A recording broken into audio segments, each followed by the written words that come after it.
চারিদিকের শীতময় আবহাওয়ার মধ্যে সোয়েটারের পকেটের ভিতরে হাত ঢুকাই।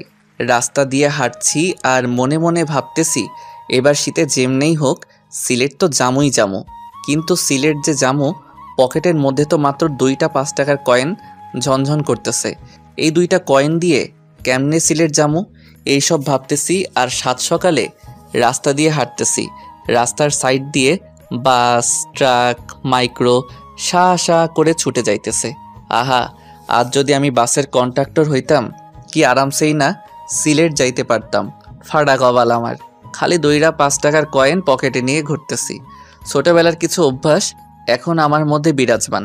তবে সবচাইতে বেশি যে জিনিসটা ছোটবেলা থেকে আমার ভিতরে কাজ করে সেটা হলো, ধরুন আমি আকাশ দিয়ে একটা প্লেন উড়ে যাচ্ছে আর আমি নিচে থেকে হা করে প্লেনটাকে উড়ে যাইতে দেখতেছি। ঠিক সেই মুহূর্তে আমার মনে হতো, বড় হয়ে যেমনি হোক আমি তো একটা প্লেন কিনবো আর সারাদিন আকাশে বাতাসে উড়ে বেড়ামো। আবার মনে করেন আমার আপেল খাইতে মন চাইছে, কিন্তু কেউ আমারে সেই সময় আপেল কিনে দেয় নাই। ঠিক সেই মুহূর্তে মনে হতো আমি যখন বড় হমো তখন আপেলের দোকান দিমো আর সারাদিন বসে বসে আপেল খামো। আর যদি আপেলের দোকান দিতে না পারি তাহলে যে মেয়ের বাপের আপেলের দোকান আছে সেই মেয়েকে বিয়ে করবো। তারপরে সারাদিন খালি আপেল আর আপেল খামো। আবার মনে করেন সাপের ছবি দেখতেছি, হঠাৎ যখন নায়ক সাপ হয়ে যেত তখন মনে হতো, আহা, আমিও যদি সাপ হইতে পারতাম তাহলে আমারও একটা সুন্দরী নাগিনী থাকতো। আবার যখন কটকটিওয়ালা আসতো তখন মনে হতো বড় হয়ে কটকটিওয়ালা হমো আর সারাদিন কটকটি খামো। হাওয়াই মিঠাইওয়ালা আসলে মনে হতো বড় হয়ে হাওয়াই মিঠাইওয়ালা হমো। এক কথায় আমার যাই ভালো লাগতো আমি সেটাই হইতে চাইতাম। আর এই অভ্যাসটাই এখনও আমার ভিতরে আছে। এত বড় যে হইছি তাও ওই ছোটবেলার আরমান আর এখনের আরমানের কোনোটার কোনো পরিবর্তন নাই।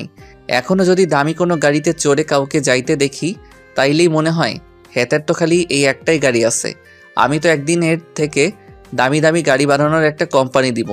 সেই ছোট থেকে আজ অবধি হাওয়াই মিঠাইওয়ালা থেকে বড় বড় কোম্পানির মালিক কিছু হওয়াই বাদ রাখি নাই। সবশেষে এখন পকেটে 10 টাকা নিয়ে সিলেট যাওয়ার স্বপ্ন দেখতেছি। যাই হোক, অনেক ভকর ভকর করে ফেলছি, এখন পরিচয়টা দিয়েই দেই। আমি আরমান আহমেদ হিমেল ওরফে পরিচয় তো দিলাম, এইবার তাহলে গল্পে যাই নাকি কি কন আপনারা? আর আসল কথা হইতেছে, যেমনিই হোক সিলেট তো জামই, এতে যদি চুরি ডাকাতি রাহাজানি ছিনতাই যা কিছু করার আমি তো সব করবো। তবু তো আমি সিলেট জামই যাবো। Bye Sylhet I am coming. কিন্তু যাবো কেমনে? হুম, জীবনটা যদি সিনেমার মতো হইতো। আহা, বাড়িতে গিয়ে আমার বাপের রুমে ঢুকলাম। এই সাত সকালে কোথায় থেকে উদয় হইলি? আসলে আব্বা, কাহিনীটা হইতেছে, সূর্য মামা আজকে একটু বউয়ের সাথে দেখা করতে যাবে, তাই যাওয়ার সময় আমারে কইল, ভাগিন আরমান, আমি তো আজকে তোমার বাপের ঘরে উদয় হইতে পারবো না, তাই তুমি একটু তোমার বাপের ঘরে গিয়ে উদয় হইও। সেই জন্যই আর কি, সূর্য মামার বদলে আজকে আমি উদয় হইছি। বাপের সাথে মস্করা করস না? ছোটবেলার কেলানির কথা কি ভুইলা গেছস? আবার কি অমন শুরু করমু? দেখো আব্বা, আমি কিন্তু এখন বড় হইছি, যোগ বিয়োগ গুণ ভাগ করে কথা কইবা। ওরে বদমাইশ, বড় হয়েই তুই আমার কি চিরছস? হ্যাঁ, আর তোর সাথে আমার যোগ বিয়োগ করে কথা কইতে হইব, তাই না? হুম। কপালে মনে হয় আজকে তোর মেলা দুঃখ আছে। কি জন্য আসছিস ফটাফট বলে বিদায় হ যা। আমার 3000 টাকা লাগতো। কেন? সিলেট যামো। ওরে বদমাইশ, তোর সিলেট যাওয়া ছুটাইতাছি, দাঁড়া। ওখান থেকে দৌড়ানি খেয়ে আবার বাহিরে আসলাম। কপালটা আমার এমনই দৌড়ানিময়। শালা নিজের মা না থাকলে যা হয় আর কি, জানতাম টাকা দিবে না। আজগুবি টাকাটা চাইতে গেলাম। এখন দুপুরের ভাতটা কপালে জুটবে নাকি আল্লাহ জানে। কি ঘরে পয়দা করছো হে খোদা। মাঝে মধ্যে ভাবি, হিরোইনখোর, গাঁজাখোর, মদখোর, ইয়াবাখোর, ফেন্সিখোর, বিড়িখোর, সিগারেটখোর, এই শালারা প্রতিদিন ওইসব খাওয়ার জন্য এত টাকা কই পায়, যেখানে আমি সপ্তাহে 10 টাকাও পাই না। কিন্তু যাই হোক, সিলেট তো আমি যামই। রাস্তার সাইডে 5 টাকার কয়েন 2টা 2 হাতে নিয়ে বসে আছি আর ভাবতেছি, যেমনেই হোক এই 2টা 5 টাকার কয়েন রে কাজে লাগাই। সিলেট যাওয়ার টাকা বের করতে হবে, কিন্তু কেমনে? আজ যদি এইটা সিনেমা হইতো তাইলে না হয় 10 টাকা দিয়ে একটা লটারি কাটতো আর বড়লোক হয়ে যাইতো। কিন্তু আমার তো শালা ফাড়া কপাল, লটারি কাটলাম মানে টাকাটা পুরাই জলে। এই কয়েন 2টা দিয়ে এমন কিছু করতে হবে যাতে হাতে নাতে টাকা পাইতে পারি। আহারে মাথা একটা বুদ্ধি বের কর ভাই। সিলেট তো আমারে চুম্বকের মতো টানতেছে। 2 দিন 2 রাত অনেক ভাবার পরে একটা ডিসিশন নিলাম। এই 10 টাকা দিয়ে 2টা ঘুমের ট্যাবলেট কিনবো আর আমার বাপরে খাওয়াই দিব। এতে আমার বাপ আরামসে ঘুমাবে আর আমি এদিকে আরামসে টাকা চুরি করে সিলেট চলে যাবো। মনে মনে খারাপ লাগলেও মনকে বোঝাইতেছি যে আমার বাপের যা টাকা আছে আমিও তো কিছু ভাগ পাবো নাকি। আর বাবা এত টাকা পয়সা নিয়ে কি কবরে যাবে? অদ্ভুত। প্ল্যান অনুযায়ী সব কাজ কমপ্লিট। আলমারি চাবি খুলে দেখি, ও হু হু হু, এত টাকা! বাপ হইলে কি হইব, তিনি একটা হার গিফটে এত টাকা রাইখাও প্রতি সপ্তাহে আমার হাত খরচের জন্য মাত্র 10 টাকা করে দেয়। আর যদি না চাই তাহলে আর দেয় না। কি খারাপ! যাই হোক, আল্লাহ যা করে ভালোর জন্যই করে। তাই তো আজকে সুদ সমেত সব একেবারে পাইতেছি। চোর হলেও আমার একটা ধর্ম আছে। আলমারি থেকে 50,000 টাকা নিয়ে আর বাদ বাকি টাকাগুলো যেমনি ছিল অমনি রেখে আবার আলমারিতে তালা দিলাম। আর চাবিটা আমার বাপের পকেটে ঢুকাই দিয়ে আমি তো পগার পার। ডাক্তারের কথা অনুযায়ী 10 ঘন্টার আগে ঘুম ভাঙবে না। এবার আমার সিলেট যাওয়া থেকে কে আটকায়? মার্কেটে এসে ঝাক্কাস একটা ব্যাগ কিনলাম। তারপরে প্যান্ট, শার্ট, গেঞ্জি, জুতো, ঘড়ি, পারফিউম সব কিনে ব্যাগের মধ্যে নিলাম। এরপর একটা হোটেলে গিয়ে গোসল টোসল করে আমি তো এবার রেডি। সিলেট তো আমি যামই। এই প্রথম এসি বাসের টিকিট কাটতে গেলাম। সিট তো পাইছি, তাও আবার একদম পিছনে। ফাটা কপাল হইলে যা হয়। আচ্ছা, সিট যেখানে হয় হোক, বাস তো এসি। বাসে উঠে সিটে গিয়ে বসলাম। আহা কি নরম সিট! হি হি হি। সিটে বসেই মনে হলো পকেট ভর্তি টাকা থাকতে পেটটা খালি রেখে সিলেট জামু, এটা হয় নাকি? বাস থেকে নেমে যা যা খাইতে ভালো লাগে সব কিনে আবার বাসে উঠলাম। জামু আর খামু। একটু পরেই বাস ছেড়ে দিল। কিছু দূর যাওয়ার পরে মনে মনে ভাবতেছি, পিছনে বসে একদিক দিয়ে মনে হয় ভালোই হয়েছে। একদম পিছনে দেখে এই সিটের টিকিট হয়তো কেউ কাটেই নাই। এখন তো আমি 2টা সিটে শুয়ে শুয়ে পুরা রাস্তা জামু আর খামু। হি হি হি। 2টা সিট মিলে শুইলাম। পায়ের উপর পা তুলে রাজাদের মতো আঙ্গুর খাইতেছি। আঙ্গুর খাওয়া শেষ, এবার কমলা খামু। কমলা খাওয়া শেষ করে জুস খাইতেছি। এমন আরামে আর রাজার মতো করে যে সিলেট যাবো কোনোদিন ভাবি নাই। হুম হুম হুম। কয়েক ঘন্টা পরে হঠাৎ বাস রাস্তার মধ্যে থেমে গেল। ওহ রে, আমি যাতেই উঠি ওহাতেই কি ঝামেলা হয়, ধুর ভাল লাগে না। আচ্ছা যা হয় হোক, আগে আমার পেটটা ভরাইতে হইব। পেটটা যদি নাই ভরাইতে পারি তাহলে পকেট ভর্তি টাকা থাইকা লাভ কি? শুয়ে শুয়ে পায়ের উপরে পা তুলে চুষতেছি, মানে জুসের পাইপ। একটু পরে, এই যে হ্যালো, এটা আপনার বেডরুম না যে পায়ের উপর পা দিয়ে জুস খাবেন। মাথাটা ঘুরিয়ে দেখি চশমা পরা একটা মেয়ে। দেখতে আমার মতো এতটা কিউট না, তবে ভালোই। দেখে তো আমার মতো এতটা কিউট না, তাই একটু ভাব নেওয়ার চেষ্টা করছি। ওইদিকে একটু চেপে যান, এটা আমার সিট। হুম। এই কমলার খোসাগুলো কি আপনি ফেলছেন? না তো, আমি শুয়ে থাকতে একটা জিন আসছিল, সেই হয়তো ফেলছে। ও আচ্ছা, তাহলে এখন সেই জিনকে আবার ডাকেন আর বলেন যে এই খোসাগুলো যাতে তার দিকে নেয়। জিন তো এখন আসবে না।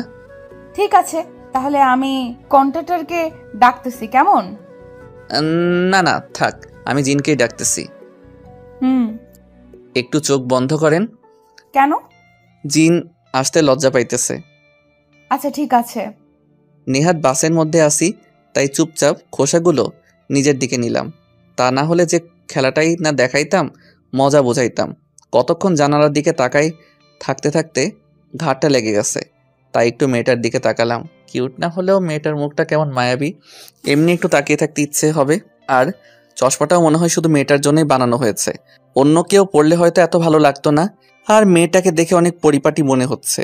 আর এইদিকে আমি তো জন্মের অগোছালো। যাই হোক, একটু দুষ্টুমি না করলে কেমন লাগে, তাই ভাবতেছি চুপচাপ আর কতক্ষণ দুষ্টুমিটা শুরু করেই দেই।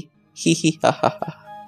ঘোড়ার পাছায় ফট করে একটা বাড়ি দিলে যেমন উড়াধুরা ছুটতে থাকে, আমি যেই বাসটায় বসে আছি এইটাও ঠিক ঘোড়ার মতোই উড়াধুরা ছুটতেছে সিলেটের দিকে। আর আমার পাশের সিটে চশমা পরা মেয়েটা চুপচাপ বসে আছে। আর অন্যদিকে আমি আমার সিটে বসে উসখুস করতেছি, কারণ পাশে একটা মেয়ে বসে আছে। তাও কোনো দুষ্টুমি করতে পারতেছি না তাই। আর দুষ্টুমিটা শুরু করমই বা কি দিয়ে, কোনো আগা মাথাই তো পাইতেছি না। রাত্রে যখন রুমে শুয়ে থাকি, শয়তান হারামজাদা রাত 2টার সময় পাছায় কামড় মেরে বলে, যা অমুকের বাড়ির সামনে গিয়ে চিল্লানি দে, ওর বাসার টিনে ঢিল মার, রফিকার জানালায় গিয়ে ঠক ঠক করে দৌড় মার। আর এখন পাশেই একটা মেয়ে বসে আছে, তবু কেন ফাজলামো বুদ্ধি মাথায় আসতেছে না। ওরে ভাই মাথা, একটা ফাজলামো বুদ্ধি বের কর ভাই, মেয়েটারে একটু জ্বালাই, তা না হলে আমি তো উসখুস করতে করতে মরে যাবো। হঠাৎ এই যে শুনছেন, বলেন। আচ্ছা, এই চশমাটা কি আপনি মায়ের পেট থেকে আসার সময় নিয়েই আসছিলেন? কেন? না মানে চশমাটা কেমন জানি আপনার সাথে একদম খাপে খাপ। আপনার চোখ দুইটা হইতেছে বোতলের মুখ, আর চশমাটা হইতেছে বোতলের খাপ। হি হি হি। হায় হায়, কিছুই তো কইল না। এই যে চশমা, হুম আপনার কাছে পানি আছে? ও চশমা, হুম আপনার বোতল। থ্যাঙ্কস। কি মেয়ে রে ভাই, কোনো রাগ তো নাই, সাথে কোনো বিরক্তও নাই। আমারই তো রাগ লাগতেছে। না, এবার অন্য কিছু ট্রাই করতে হবে রাগানোর জন্য। মেয়েটার দিকে তাকিয়ে দেখি চোখ বন্ধ করে সিটে হেলান দিয়ে আছে। হু হা হা হা। কেমন নরম দৃষ্টিতে আস্তে করে আমার দিকে তাকালো। দেখে তো মনে হয় না বকা টকা দিবে। হাই। কিছু কি বলবেন? না মানে আপনার কাছে কি খাবার মতো কোনো কিছু আছে? আসলে অনেক খিদে লাগছে তো, তাই। আমার কাছে তো খাবার মতো তেমন কিছু নেই, তবে শুধু একটা কেক আছে। এই যে, এটা চলবে? শুধু চলা, এটা দিয়েই পেট ভরে যাবে। ঠিক আছে। পানি? ওই চশমা পানি দেন না, গলায় আটকে গেছে তো। এই যে, এই যে পানি। ওই কি কেক দিছেন? আর একটু হলেই তো গলায় কেক আটকে মরতাম। সরি। কিসের সরি? এবার থেকে আরো নরম দেখে কেক কিনবেন। আচ্ছা। কি আচ্ছা? কেমনে কেক কিনবেন সেটা বলেন। জানি না তো। তা জানবেন কেন? এবার থেকে কেক কেনার আগে ভালো করে টিপে টিপে কিনবেন, হুম মনে থাকে যেন। আচ্ছা। আবার চুপচাপ। ও, এমনে চলতে থাকলে তো আমি নিজেই পাগল হয়ে যাবো। ওই চশমা। হুম আহারে, আবার আচ্ছা আপনি কি, হ্যাঁ, আমি যে আপনারে এত বিরক্ত করতেছি, কই একটু রাখবেন, আমার একটু বকা দিবেন তা না, এমনে কেমনে আছেন? অন্য কেউ হলে তো এতক্ষণে 2-4টা চড় থাপ্পড় লাগাই দিত। আর আপনি কেমনে চুপচাপ এইসব সহ্য করতেছেন? আমি তো এমনি। এমনি মানে? আপনার কি রাগ হচ্ছে না আমার উপর? রাগ কি? হে খোদা, তুমি আমারে এ কার পাল্লায় ফেলাইলা? এই নাকি জানেই না রাগ কি, আর আমিও কেমন ছাগলের মতো এড়িয়ে রাগানোর চেষ্টা করতেছি। বাহ বাহ। এই যে চশমা। হুম কিসের এত শুনি? আর হ্যাঁ, আমি এত তোমারে আপনি করে বলতে পারবো না, তুমি করে বলতেছি, খারাপ লাগলেও কিচ্ছু করার নাই। ও হ্যাঁ, তোমার তো আবার রাগও নাই, খারাপ লাগবো কেমনে? আর হ্যাঁ, আমি যেহেতু তোমারে তুমি করে বলবো, সেহেতু তুমিও আমারে তুমি করেই বলবা, কেমন? কেন? কেন মানে? তোমার রাগ নাই তো কি হইছে? আমার তো রাগ আছে নাকি? কেউ আমারে আপনি বললে আমার তারে থাপড়াইতে ইচ্ছা করে, বুঝলা?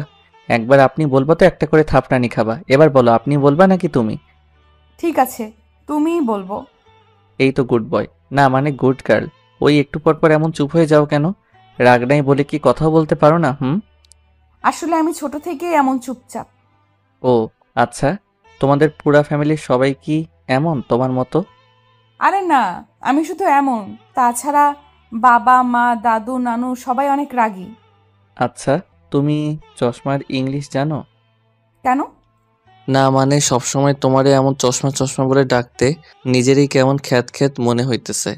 তাই যদি একটু চশমার ইংলিশটা বলে দিতা, সেইটা বলে ডাকতাম, তাহলে নিজেরেও একটু স্টাইলিশ মনে হইতো, এই আর কি। চশমার ইংলিশ তো চশমাই। কি? হুম হালার পুতেরা সবকিছুর ইংলিশ রাখতে পারছে, আর এই সামান্য চশমার ইংরেজি রাখতে পারে নাই। মূর্খের দল সব। আচ্ছা, ইংলিশ যখন রাখেই নাই তাহলে আর কি করার, চশমাই বলি কেমন? ওকে। তো চশমা, তোমার নাম কি শুনি? নীলা। বাহ, তোমার থেকে তোমার নামটাই বেশি সুইট। হি হি।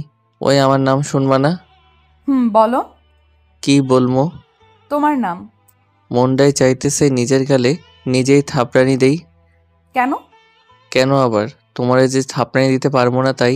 এমনি কি কেউ কারো নাম জিজ্ঞেস করে? আরে, এর আগে তো আমি কারোর নামই জিজ্ঞেস করি নাই, তাহলে কেমনে জানবো? ও, তুমি না একটা, থাক বলবো না। আচ্ছা, তোমার নাম কি? আরমান। নামটা জ্যোৎস্না। হুম আর আমিও হি হি। ওই শোনো, আমি তোমার সাথে এত কথা বলতেছি বলে তুমি আবার ভাইবো না যে আমি তোমারে পটানোর চেষ্টা করতেছি, কারণ আমি কোনো মেয়েটের চক্করে নাই। এমনি বাড়িতে আব্বার সাথে একটা কেলেঙ্কারি করে আসছি। আচ্ছা, পটানো কি? আর বাড়িতে আব্বার সাথে কেলেঙ্কারি করে আসছো মানে? ওই, তুই পটানো বুঝো না? না তো। এবার আমি সত্যি সত্যি পাগল হয়ে যাবো। ওই বলো, পটানো মানে কি? ভালোবাসা বুঝো? হুম। পটানো হইল ভালোবাসার ছোট ভাই। ওহো, তো তাতে কি হইছে?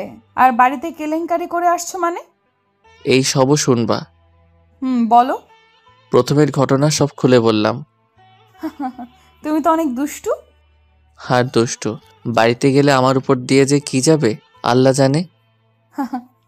হঠাৎ বটাস করে জোরে একটা শব্দ হয়ে বাসটা থেমে গেল। নিচে গিয়ে দেখি বাসের চাক্কা ফেটে গেছে। ওরে খোদা, এবার আমি এই রাত্রে কেমনে সিলেট যাবো? আরে টেনশন নিও না, আমি দাদুর কাছে ফোন করছি, দাদু চলে আসতেছে। দাদুকে? আরে আমার দাদু, এখান থেকে একটু দূরেই আমার দাদু বাড়ি। ও, তোমার দাদু খুব বড় লোক বুঝি? একটু। ও হো হো, কি ঠান্ডা বাতাস। তোমার চাদরটা একটু দিবা? ওকে ধরো। আচ্ছা নীলা, এখান থেকে সিলেট কত দূর বলতে পারবা? বেশি দূরে না, 10 কিলোমিটার। হালারপুত, বাসটা পুরো রাস্তা আসতে পারলো, আর ওইটুকু গেলে কি হইতো? এখানেই চাকা ফাটতে হবে। আমি বাবার কাছে শুনছি এই রাস্তায় নাকি একটু প্রবলেম আছে। কি প্রবলেম? আমি তো জানি না, শুধু শুনছি প্রবলেম আছে। আচ্ছা, আমি একটু তোমার কাছে কাছে থাকি। ঠিক আছে। একটু পরেই গাড়ি আসলো। ম্যাডাম, গাড়িতে উঠেন। বাবা, দাদু কেউ আসলো না কেন? আসলে ম্যাডাম শুধু আমাকে আসতে বলতো। ঠিক আছে আরমান, তুমিও আমার সাথে চলো। এত রাত্রে এখানে থাকার মতো কিছুই পাবে না। যাও, তোমার ব্যাগ নিয়ে আসো। ঠিক আছে। ব্যাগ নিয়ে আসার সময় দেখি নীলাকে যেই লোকটা ম্যাডাম বলছিল সে আমাকে একটু সাইডে ডাকলো। ভাই, এই মেয়েকে চেনেন? মাত্র তো আজকে পরিচয় হইল, কেমনে চিনমু? শুধু নামটা জানি। আরে ভাই, এই মেয়ে এইখানের জমিদারের নাতনি। তো আমি কি করবো? আরে ভাই, আপনি জানেন না এই মেয়ের বাবা আর দাদা কি জিনিস? ওরে ভাই, আমি কি মেয়েটার বিয়ে করবো নাকি? তাই তাদের সবকিছু জানা লাগবে? নেহাত বাসের চাকাটা ফাটছে তাই, তা না হলে আমি এতক্ষণে সিলেট চলে যাইতাম। এইটা মনে হয় ম্যাডামের চাদর। হুম। ভাই, আপনার কপাল ভালো, ওনার বাবা বা দাদা কেউ আসে নাই। কেন? ওনারা আসলে কি হইতো? সেটা আসলেই দেখতে পারতেন। ওরে ভাই, রাতটা পার হলে আমি সোজা সিলেট। এবার চলেন। আপনার কপালে যে কি আছে রে ভাই, সেটা একমাত্র আল্লাহই জানেন। হয়, এইবার চলেন। কপালে আমার অনেক কিছুই আছে, সেটা আমিও জানি। ড্রাইভার আর ওই লোকটা সামনে, আমি আর নীলা পিছনের সিটে। নীলা, তোমার চাদর। হুম। আচ্ছা, বাড়িতে যখন নিয়েই যাচ্ছ একটু খাইতেও দিও, কেমন? হি হি। ঠিক আছে। গাড়ি থেকে নামতেই দেখি, ও মা গো, এটা তো সত্যি সত্যি একটা জমিদার বাড়ি। ওই নীলা, তোমার দাদু যে জমিদার আগে বলো নাই কেন? আগে যদি বলতাম আমার সাথে, তো অমন দুষ্টুমি করতা না, আর আমার সাথে আসতাও না। আরে ধুর, আগে যদি বলতা যে তোমার দাদু জমিদার, আরো বেশি জ্বালাইতাম। হা হা হা। তাই বুঝি। হুম। ঠিক আছে, ভেতরে আসো। ওকে। এই প্রথম কোনো জমিদার বাড়িতে যাইতেছি, বুঝলা? মনে হইতেছে রাজাদের আমলে আছি। এই সময়েও যে জমিদার আছে জানতামই না। এখন তো জানলা, এবার ভেতরে চলো। নীলার পিছন পিছন ভিতরে যাইতেছি। মেইন দরজাটা পার হয়ে বাড়ির মধ্যে ঢুকতেই দেখি দরবেশের মতো একটা লোক সোফার উপরে বসে তসবিহ গুনতেছে। নীলার কানে ফিস ফিস করে বললাম, ওই, তোমরা কি বাড়ির ভিতরে জিন টিন পালো নাকি? কেন? ওই যে সোফার উপরে জিনের মতো এটা কে বসে আছে? ওটা আমার দাদু। ও আচ্ছা, আমি তো ওনার চেহারা সুরত আর দাড়ি দেখে ভাবছিলাম কোনো দরবেশ টরবেশ হইব হয়তো, আবার কেমন জিন টিনও মনে হইতেছে। হি হি হি। চুপ। আমার সাথে যত যত ইচ্ছে দুষ্টুমি করো, কিন্তু বাবা আর দাদুর সাথে এমন কোনো দুষ্টুমি করবা না। কেন? ওনারা দুইজন অনেক রাগী। সত্যি? হুম। যাক, দুষ্টুমি করার জন্য শেষমেশ দুইটা লোক মিলল। হি হি হি। এবার তুমি আমার পিছন পিছন আসো, আমি একটু আগে গিয়ে জিন দরবেশ দাদুর সাথে কথাবার্তা সেরে ফেলি। আরমান, না। কে শুনে কার কথা? দরবেশ দাদু, আসসালামু আলাইকুম ওয়া রাহমাতুল্লাহি ওয়া বারাকাতুহু। ওয়ালাইকুম আসসালাম ওয়া রাহমাতুল্লাহি ওয়া বারাকাতু। দরবেশ দাদু, আমার নাম আরমান। ঠিক আছে, এখানে কিভাবে আসছো? সে তো এক ইতিহাসের মতো কাহিনী। শর্ট করে বলতাম নাকি পুরো ইতিহাসটাই শুনবেন? শর্ট করে বলো। জি, প্রথমে আব্বার আলমারি থেকে টাকা চুরি করছি। এরপরে সিলেট আসার জন্য সিলেটের বাসে উঠছি। বাসে উঠে নীলা নামের একটা মেয়ের সাথে পরিচয় হওয়ার পর থেকে তার সাথে গল্প করতে করতেই আসতেছিলাম। হঠাৎ বুম। বুম মানে? বুম মানে বাসার চাকা ফেটে গেছে। তো বাসের চাকা মাঝ রাস্তায় ফাটার কারণে আপনি নাতনি আমার এখানে গাড়ি করে নিয়ে আসছে। গাড়ি থেকে নামার পরে থেকে আপনার এখান অবধি পায়ে হেঁটেই আসছি। বাহ, একটা মেয়ে আসতে বললো আর চলে আসলে। এই যে হ্যালো দরবেশ দাদু, আমি না আপনার নাতনির কথা এখানে আসি নাই। ওর মুখে যখন শুনছি ওর দাদু এখানকার জমিদার, জীবনে তো খালি রাজা জমিদারদের কথা গল্পেই পড়ে গেছি। তাই ভাবছিলাম সুযোগ যখন আসছেই এবার না হয় একটু সামনে থেকে দেখে আসি। কিন্তু আমি কি দেখছি, জমিদার নামটার সাথে তো আপনার কোনো মিলই নাই। আসার সময় মনে মনে ভাবছিলাম জমিদার দেখতে হয়তো কোনো বীরের মতো হবে, কিন্তু আপনারে দেখে তো মনে হইতেছে। কি মনে হইতেছে? না থাক, বলবো না, উদয় আবার খালি খালি রেগে যাবেন। রেগে যাব না, বলো কেমন লাগতেছে? কেমন আবার, কোনো জিন আর দরবেশ রে একসাথে মিশাইলে যেমন লাগে তেমন লাগতেছে। রাগী একটা লোক নিয়ে আমার দিকে তাকালো, অনেক কিছু বলতে চেয়েও বলল না। নীলা, এইদিকে আয়। জি দাদু। আরে জি দাদু না বলে জিন দাদু বলো, হি। আরমান চুপ। দাদু ওর কথায় কিছু মনে করো না, ও একটু বেশি কথা বলে। আচ্ছা, তোর মা কেমন আছে? ভালো আছে দাদু। আব্বু কোথায় গেছে? একটা কাজের জন্য একটু বাইরে গেছে, কালকে ফিরবে। তুই ওকে নিয়ে উপরে যা। ঠিক আছে দাদু। আরমান ওপরে আসো। ওই আর 1 মিনিট দাঁড়াও। আবার কি? আচ্ছা দাদু, তোমারে কি আমি জিন দাদু দরবেশ দাদু নাকি খালি দাদু বলে ডাকবো? নীলা, ওকে ওপরে নিয়ে যা। আরমান ওপরে চলো। কিন্তু উনি তো কোনোটাই বললো না, তাহলে কি আমি 3টা বলেই ডাকবো? নীলা, ওকে ওপরে নিয়ে যা বলছি। আমি চাই না বাড়ির কোনো মেহমানের সাথে খারাপ কিছু হোক। আরমান প্লিজ ওপরে চলো। আচ্ছা ঠিক আছে চলো। কি আর করার, আমার পছন্দ মতোই কোনো একটা বলে ডাকমনি।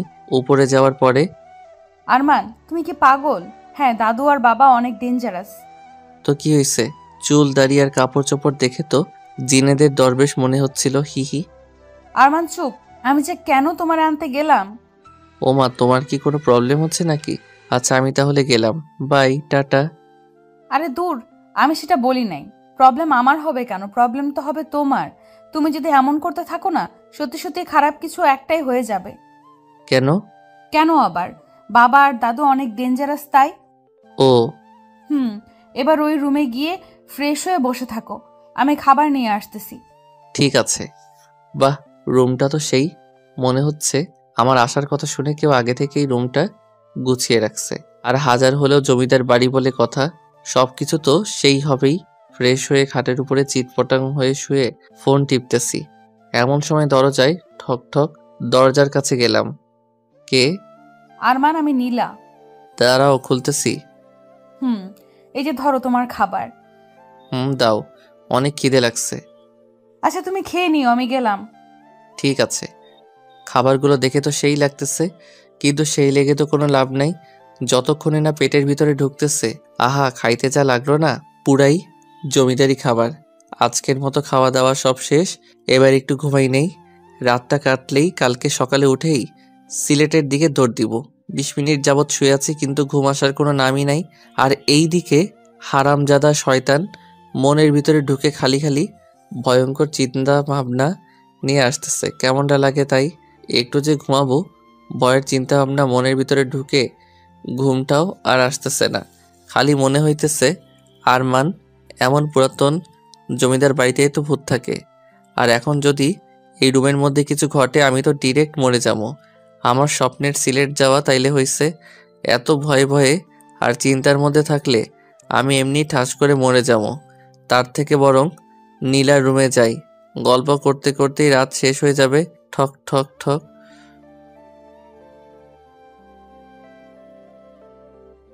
কে? ওই দরজা খোলো, আমি আরমান। কি হলো আবার? ভিতরে চলো আগে। আচ্ছা, কি হয়েছে বলো। আমি তোমার রুমে তোমার সাথে থাকবো। কি? কেন? এমন কি করার কিছুই নাই। আমি তোমার টাচও করবো না, কারণ আমারও এখনো বিয়ে হয় নাই। আর আমারে দেখে কি খারাপ মনে হয় বলো? ও, আমি কি সেটা একবারও বলেছি নাকি? তাহলে তোমার সাথেই থাকি। কিন্তু কেন? ওই রুমে আমার একলা থাকতে ভয় লাগতেছে তাই। ওই চুপ করে আছো কেন, কিছু তো বলো। আচ্ছা, আমার সাথেই থাকো। হি হি, ওকে। রুমের এদিক ওদিক একটু ভালো করে তাকাইতেই তো আমি ওই আরমান, হা করে আছো কেন? না মানে দেখছি। কি দেখছো? তোমার রুম। কেন? এমনি। আর একেই বলে জমিদারের মেয়ের রুম। দূর। নীলা, তোমার কোনো তুলনা নাই। কেন? তুমি যে এত বড় ঘরের একটা মেয়ে, তোমার দেখে বোঝাই যায় না। আর তোমার মনটাও চলে। চলে মানে? চলে মানে ভালোই, হি হি। আচ্ছা, তোমাদের এত গাড়ি থাকতে তুমি বাসে করে আসলে কেন? আর তোমার মা কোথায়? আম্মু এই সব কিছু থেকে আলাদা থাকে। কেন? কারণ এইসব জমিদারি, ধন সম্পদ কোনো কিছুই আম্মুর ভালো লাগে না। আম্মু চাই সুন্দর একটা পরিবার নিয়ে সাধারণভাবে থাকতে, যেখানে সবাই সবাইকে সময় দিবে, ভালোবাসবে। কিন্তু বাবা, আম্মুর ঠিক উল্টো, সবসময় ব্যস্ত, আমাদের জন্য কোনো সময় নেই তার।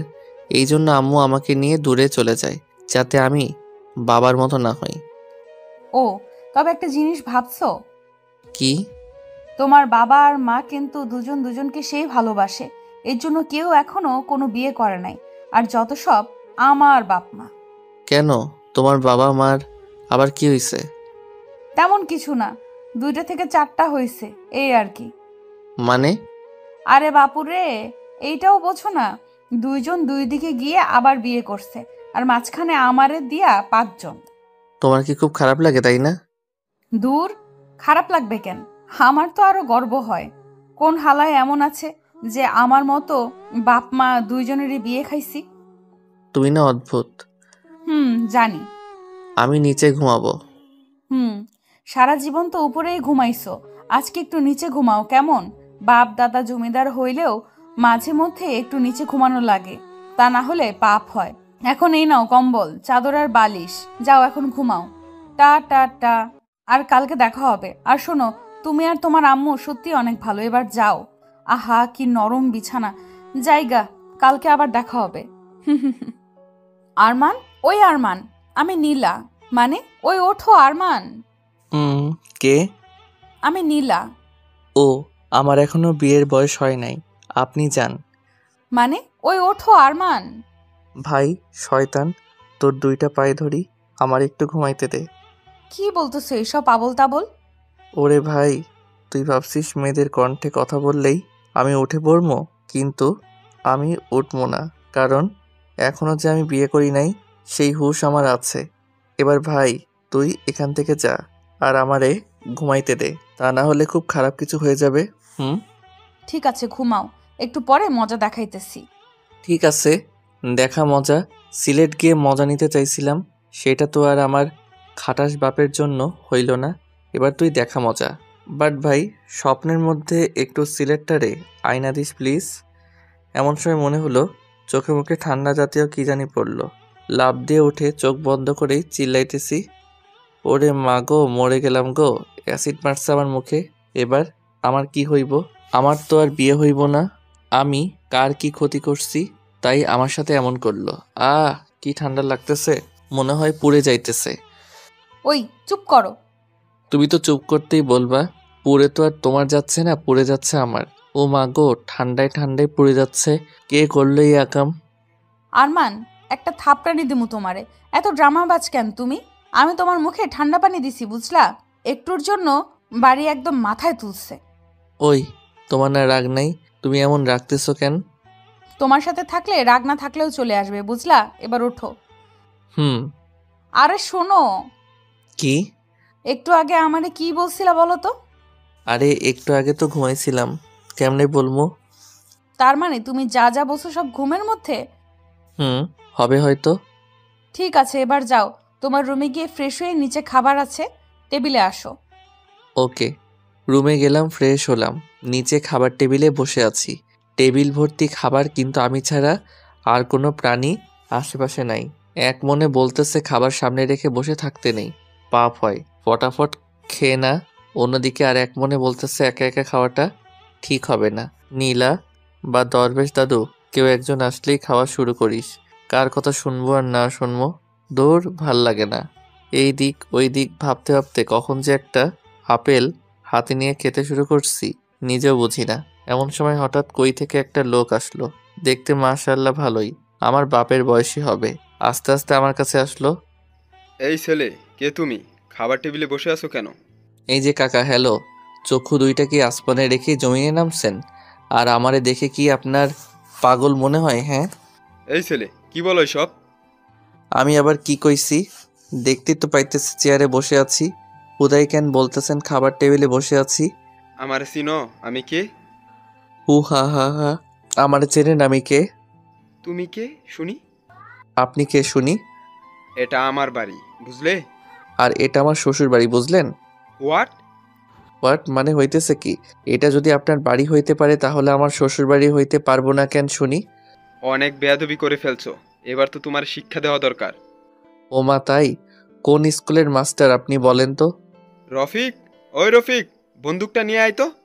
ও হো হো, ভয়ে তো আমি হিসি করে দিতেছি। কি? আমার বাপ আমারে টাকা না দিক জীবনেও আমার গায়ে হাত তুলে নাই, আর তুই আমারে থাপড়ানি দিছস? আজকে তো তোরে। এর মধ্যেই রফিক নামের লোকটা বন্দুক নিয়ে হাজির। এবার তো আমার অবস্থা সেই লেভেলের খারাপ, ভয়ে তো আমি শেষ। নীলা, কই তুমি? একটা লোক এসে আমারে বন্দুক দিয়ে গুলি করতেছে। আমার চিল্লানি শুনে উপর থেকে নীলা দৌড়ে নিচে আসলো। বাবা বাবা বাবা, দাঁড়াও। কে এই ছেলে? ওর নাম আরমান। কালকে বাসে আমরা দুইজন একসাথেই আসছি। ও খুব ভালো ছেলে, শুধু একটু শয়তান টাইপের। সেটা তো এসেই বুঝছি। কালকে বাবার সাথেও নাকি খুব শয়তানি করছে, আর বাবাকে নাকি দরবেশ জিন এইসব বলছে। সরি বাবা। তুই সরি বলছিস কেন? ওর মুখে কথা নাই? এদিক ওদিক একটু দেখে ধরপড় করে নীলার বাবা পায়ে পড়ে গেলাম। কাকু, না মানে সরি আঙ্কেল, আমারে মাফ করে দেন প্লিজ। আমি যদি জানতাম আপনারাই এইখানের জমিদার, তাইলে আমি জীবনেও আপনাদের মুখের উপরে কোনো কথা কইতাম না। সত্যি বলতেছি, আর বিশ্বাস করেন কালকে আপনার বাবা যেমনে সোফার উপরে বসে আছিল, যে কেউ ওনারে দেখে জিন বা দরবেশ মনে করতো। এখানে আমার কোনো দোষ কই বলেন? আর আপনি আমার কাছে এসে বলতেছেন এই ছেলে খাবার টেবিলে বসে আছো কেন? আপনি বুকে হাত দিয়ে বলেন কেউ খাবার টেবিলে বসে একটা পাগলও বসে না। আপনার বলার দরকার ছিল যে এই ছেলে খাবার টেবিলে চেয়ারে বসে আছো কেন। হাই হাই, কি এসব কইলাম? ও আঙ্কেল, না মানে জমিদার বাবু, মাফ করে দেন না প্লিজ। এমন সময় কে জানি লাঠি দিয়ে পাশে একটা বাড়ি দিল। ওই কোন শালারে? আবার আরেকটা বাড়ি। শালারে, তোরে তো আজকে। মাথাটা তুলতেই দেখি দরবেশ দাদু খাইছে আমারে। যদিও একটু মাফ করতো, এবার তো আর সেটাও করবে না। নীলার বাবার পা ছেড়ে এবার দরবেশ দাদুর পা ধরলাম। দরবেশ দাদুকো, না মানে জমিদার দাদুগো, আমি না আপনারে একটু দেখি নাই, মাফ করে দেন না। আমার যদি পাশায় চোখ থাকতো তাহলে বিশ্বাস করেন আমি জীবনেও আপনারে শালা কইতাম না। মাফ করে দেন দাদু, অনেক কষ্টে আব্বার টাকা চুরি করে সিলেট যাইতেছি, এখন যদি মাইরা ফেলেন আমি তো মরেও শান্তি পাবো না, মাফ করে দেন না। ঠিক আছে, মাফ করছি। যাক বাঁচলাম। উঠেই তোর। এই ছেলে, কই যাও? আঙ্কেল, আমি আর এখানে এক মিনিটও নাই, অনেক কষ্টে মাপ সাপ নিছি, এবার আমি সোজা সিলেট। ঠিক আছে, কিন্তু খেয়ে তো যাবে। না আঙ্কেল, আমার আর ফাঁসায়েন না। খাবার বসে আবার মুখে ফসকে কারে কি বলবো আল্লাহ জানে। তার চাইতে বরং আমি যাই। আর এক পায়ে গলে গুলি করে দিব কিন্তু। আচ্ছা বলেন কি করবো? খেতে আসো। খাইতে তো যাবো, কিন্তু পেটের ভিতর আবার না বন্দুকের গুলি ঢুকবো। কি বললে? না না আঙ্কেল, কিছু না। ঠিক আছে, আসো। ওই আরমান, দাঁড়াই আছো কেন? বসো। হুম। চুপচাপ বসে আছো কেন? খাও। এমন চাপের মধ্যে কি আর পেটে খাবার ঢুকে? এই যে আরমান, তোমার না চুপচাপ মানাইতেছে না। আচ্ছা, যা ইচ্ছে বলতে পারো। না না, কি বলতে বলবো, পরে আবার গুলি করবেন। আরে না, গুলি করবো কেন? তোমার যা ইচ্ছে বলতে পারো। দরবেশ দাদু আবার কিছু বলবে না তো? আমি বাদে সবাই হা হা করে উঠলো। আরমান, তুই আসলেই অনেক খবিস। জি দাদু। এই প্রথম কেউ আমাদের সাথে এমন ফাজলামো করার সাহস করেছে। হুম। মানে? না মানে আঙ্কেল সরি, দেখছেন আমি বলছিলাম আমার মুখ ভালো না, কখন কি বলি। আরে বেটা, কিছু মনে করি নাই। তোর অনেক সাহস আছে, মানতেই হবে। এই প্রথম জমিদার বাড়িতে এসে কেউ আমাদের হাসালো, অন্য সবাই তো ভয়ে মরে। আমার আবার সাহস? আমার মতো অসাহসী অকর্মা এই দুনিয়ায় আর এক পিস নাই। এই যে আবার চোরের মতো কোথায় যাও? আঙ্কেল খাওয়া তো শেষ, এবার আমি যাই। চুপ, বসো। হুম। তোমারে কখনো ফাজিলের মতো লাগে, আবার কখনো বুলাবালা। আচ্ছা আঙ্কেল আমি যাই। যেতেই হবে? হুম। আচ্ছা যাও, তবে ঘুরে ফিরে সন্ধ্যায় আবার আসবা। ঠিক আছে, একবার যাইতে পারলে ভুলেও আর এইদিকে চামো না। এই আরমান শুনো। বলেন। গাড়ি নিয়ে যাও। না না আঙ্কেল, এমনি ঠিক আছে। ওকে যাও। কারেন্টের মতো উপরে গিয়ে ব্যাগ নিয়ে চলে আসলাম, নিচে এসে আবার এক ঝামেলা। বাবা আমিও আরমানের সাথে যাই। ঠিক আছে। এই না না, তুমি আবার যাবা কেন? আরমান তুমি চুপ করো, বাবা যাবো। আচ্ছা, ভালো করে যাস, আর গাড়ি নিয়ে যা। থ্যাংক ইউ বাবা। আরমান চলো। হুম। সিলেক্ট করে আমার হয়েছে কি ভাবছিলাম আর কি হইতেছে। গাড়ির কাছে গিয়ে গাড়ির দিকে তাকাই, চারিদিকে ঘুরতেছি। ওই আরমান গাড়িতে ওঠো, এমন চারদিকে ঘুরতেছো কেন? এই গাড়িতে করেই কি আমরা সিলেট যাব? হুম। দূর, ভাল লাগে না। আবার কি হলো? মনে মনে ভাবছিলাম সিলেট যাওয়ার সময় চারদিকটা দেখমু আর যামু। এখন যদি এই গাড়ির ভিতরে হান দেয়, মনে তো হবে ঘরের মধ্যেই আছি। এই গাড়িতে করে যাওয়া আর না যাওয়া সমান সমান। তাহলে এখন কি করবা, যাবা না? এত দূর আসছি আর যাবো না, এইটা কোনো কথা? তবে যদি ওই গাড়িটার মতো খোলামেলা গাড়ি হইতো তাহলে যা মজা হইতো না। ওই তোমার বাবাকে একটু কও না যাতে ওই গাড়িটা দেয়। আমি বলতে পারবো না, তুমি গিয়ে বলো বাবাকে। আর ওই গাড়িতে কাউকে চড়তেই দেয় না, আর ঘুরতে যাওয়ার জন্য তো দিবেই না। তাও একটু বলি, দিলে দিল, না দিলে আর কি করার, এটা নিয়েই যেতে হবে। যাও বলো। আমি তো বলবো, তোমার তো আর সাহস নাই বলার। ধীরে ধীরে আঙ্কেলের কাছে গিয়ে দাঁড়াই আসি। আরমান, কিছু বলবা? জি আঙ্কেল। ও, টাকা লাগবে? না না আঙ্কেল, টাকা লাগবে না, আমার কাছে মেরে দেওয়া মেলা টাকা আছে। তাহলে কি বলবা বলো। আসলে মানে আঙ্কেল, ওই গাড়িটা না দিয়ে যদি আপনার ওই গাড়িটা দিতেন তাহলে একটু ভালো হইতো। কেন? ওই গাড়িটাও তো অনেক ভালো। সেটা তো জানি, তবে আমি যদি একাই যাইতাম তাহলে বাসের ছাদে চড়ে চারদিকটা কি সুন্দর দেখতে দেখতে যাইতাম। কিন্তু এখন তো আমার সাথে নীলা আছে, বাসের ছাদে তো আর ওকে নিয়ে চড়তে পারতাম না।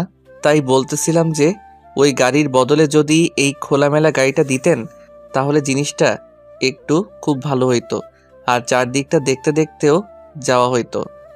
কিন্তু ওই গাড়ি তো আমি কাউকে দিই না। কিন্তু আঙ্কেল, তবু একটু দেখেন না, আজকের দিনটাই তো। না না, আমি অন্য একটা গাড়ি দিচ্ছি। আঙ্কেল, আবার কি? আপনার গাড়িটা না সেই মনে ধরছে, ওইটাই দেন না প্লিজ। আরে, আমি এটার মতো অন্য একটা গাড়ি দিতেছি তো নাকি। ঠিক আছে, কিন্তু আঙ্কেল আপনার গাড়িটায় চড়ে যদি যাই জিনিসটা আরও ভালো হইতো। Please uncle. না না, এটা হবে না। আঙ্কেল, মুখে আপনি যতই না না করেন না কেন, মনে মনে কিন্তু হ্যাঁ হ্যাঁ করতেছেন আমি জানি। দেন না প্লিজ, আপনার মেয়ে আর আমিই তো যাবো। ও আচ্ছা, ছেলে তো তুমিও। এই গাড়ি আমি ছাড়া অন্য কাউকে চালাতে দিই না। ও, অন্য কাউকে চালাতে দিবেন কেন? গাড়ি তো চালামো আমি। তুমি গাড়ি চালাতে পারো? সে আর বলতে, জন্মের পর থেকেই তো গাড়ি চালাচ্ছি। ঠিক আছে, তোমার ড্রাইভিং লাইসেন্স আছে? না মানে খালি ওইটাই নাই, তবে আমি সেই গাড়ি চালাতে পারি সত্যি। পুলিশ ধরলে কি বলবা? আপনার নাম বলবো, আর এই জন্যই তো আপনার গাড়িটা নিয়ে যাইতেছি, যাতে সবাই চিনতে পারে। আর দেন না গাড়িটা। ঠিক আছে, না দেয়া অবধি তো আবার গানের গানের বন্ধ করবা না, তবে খুব সাবধানে যাবা। আচ্ছা, আর আঙ্কেল আরেকটা কথা। আবার কি কথা? হি হি, ওই নীলা গাড়ি পেয়ে গেছি, ফটাফট এটাতে চলে আসো। নীলার দিকে তাকিয়ে দেখি কেমন অবাক হয়ে আমার দিকে তাকায় আছে। ওই আমার এমন হাঁ করে না দেখে গাড়িতে ওঠো। আরমান, ভালো করে যেও। ঠিক আছে আঙ্কেল। আর হ্যাঁ, নীলাকে যেন ড্রাইভ করতে দিও না, ও চালাতে পারে কিন্তু বেশি ভালো না। আচ্ছা, আর আঙ্কেল আমিও নীলার মতোই চালাই, হি হি হি বলে ওখান থেকে পগার পার। আহা, কেবল একটু শান্তি শান্তি লাগতেছে। আরমান, হুম। তুমি বাবার কাছ থেকে কেমনে গাড়িটা নিলে? কেমনে আবার? তোমার বাবার কাছে গেলাম, গিয়ে বললাম, আঙ্কেল আপনার গাড়িটাই লাগবে। প্রথমে না না করলো, তবে আমি তো না নিয়ে আসার পাত্র না, একটু ঘ্যানর ঘ্যানর করলাম। এত ঘ্যানর ঘ্যানর করা দেখে বললো, ঠিক আছে যাও নিয়ে যাও। কিন্তু বাবা তো এই গাড়িটা কাউকে দেয় না। কাউকেই দেয় না বলে কি আমারও দিব না? অদ্ভুত। আর দেখতে হবে না কে চাইছে, না দিয়ে যাবো কই? দরকার হলে মারামারি করে নিয়ে আসতাম। হয়েছে, আর এত চাপাবাজি করতে হবে না। আচ্ছা তোমার বাবা এই গাড়িটাই কাউকে চড়তে দেয় না কেন? আসলে বাবা আর মা দুইজনকে ভালোবেসেই বিয়ে করেছিল। বাবা মাকে নিয়ে ঘোরার জন্য এই গাড়িটা কিনেছিল, কিন্তু মা যখন আমাকে নিয়ে নানুর বাসায় চলে যায়, তারপর থেকে নাকি বাবা এই গাড়িটা কাউকে ছুতেও দেয় না। আমি কিছুদিন পর বাবার কাছে আসি, কিন্তু কখনো এই গাড়িতে কাউকে হাত দিতে দেখিনি। আচ্ছা তোমার মা বাবার মধ্যে কি ডিভোর্স হয়েছে? আরে ধুর, ডিভোর্স হবে কেন? শুধু একজন আরেকজন থেকে দূরে থাকে, এই আর কি। দুজনেরই সমান সমান রাগ। তবে আমার মনে কি তোমার বাবা তোমার মাকে সেই ভালোবাসে আর এখনো অনেক মিস করে, তাই তো গাড়িটাকে স্মৃতি হিসেবে রেখে দিচ্ছে। হুম। গতকালকে রাতে তোমার বাবা কই গেছিল সেটা আমি একটু একটু বুঝতে পারতেছি। কেমনে? আচ্ছা তোমাদের এই দিকে কোনো নদী আছে? হুম। তোমার বাবার শার্টে নদীর বালু লাগা দেখেই বুঝছিলাম তোমার বাবা তো তোমার মার জন্য একদম মজনু। ধুর, কি বলো এইসব? দূর না, যা বলতেছে এটাই ঠিক, বুঝলা? তোমার বাবাকে এমন দেখে মেলা কষ্ট লাগতেছে। মনে হয় বেচারা তার নিজের ভুল বুঝতে পারছে, কিন্তু কাউকেই কিছু বলতে পারতেছে না, লজ্জায়। আজগুবি। আজগুবি নয়, সত্যিকারের কথা।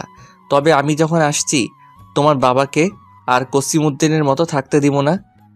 তুমি আবার কি করবা শুনি? তেমন কিছুই না, তোমার বাবা আর মার মধ্যে ঢুকে শুধু তাদের সমান সমান রাগটা ভাঙাই, আবার এক করে দিব। কিন্তু কেমনে শুনি? জানি না। আর এইসব এখন বাদ, ঘুরতে আসছি, পেট মুখ ভরে ঘুরি, এরপর বাসায় গিয়ে দুইজনে ভালো করে ভেবে একটু বুদ্ধি বের করতে হবে, বুঝলা? হুম। আহা, মনে হইতেছে চায়ের সমুদ্রের উপর দিয়ে গাড়ি চালাইতেছি। তুমি আগে কখনো এইদিকে আসছো? হুম, অনেক। আর আসবাই না কেন? হাজার হলেও জমিদারের মেয়ে বলে কথা। ওই থামবা তুমি? ওকে, গাড়িটা থামালাম। ওই গাড়ি থামাইলা কেন? তুমি না মাত্র থামতে বললা? ও, গাড়ি থামাতে বলি নাই, তোমার বকবক থামাতে বলছি। ও আচ্ছা, গাড়ি যখন থামাইছি তাহলে আর একটা কাজ সেরেই আসি। আবার কি কাজ করবা? সেটা তো বলা যাবে না, তুমি 2 মিনিট গাড়িতে বসো, আমি যামু আর আসমু। না, আমিও যাব। আরে না, তুমি বসো, আমি আসতেছি। না, আমিও যাব। ওরে বাপুরে, আমি যামু হিসু করতে, তুমি গিয়ে কি আমার হিসি করা দেখবা? হুম। ধুর, আচ্ছা। ছি। আহা কি শান্তি, 2 কেজি খানেক হিসি। ছি, এইসব কেউ বলে? তোমার মুখে কি কোনো কিছুই আটকায় না? হুম। আটকাই না দেখেই তো বলছি নাকি। হয়েছে, এবার গাড়িতে ওঠো। আচ্ছা, কোথায় যাবা এখন? জানি না, তবে গুগল ম্যাপে দেখতেছি কাছে কুলে কোনো দর্শনীয় স্থান আছে নাকি। ঠিক আছে। পাইছি একটা। কি পাইছো? জিতু মিয়ার বাড়ি। কই? আর 10 কিলোমিটার দূরে। ও। আজকে ওখানেই যাই, চলো। ওকে। ওই তো জিতু মিয়ার বাড়ির কাছে চলে আসছি, এবার নামো। এখানেই নামবো?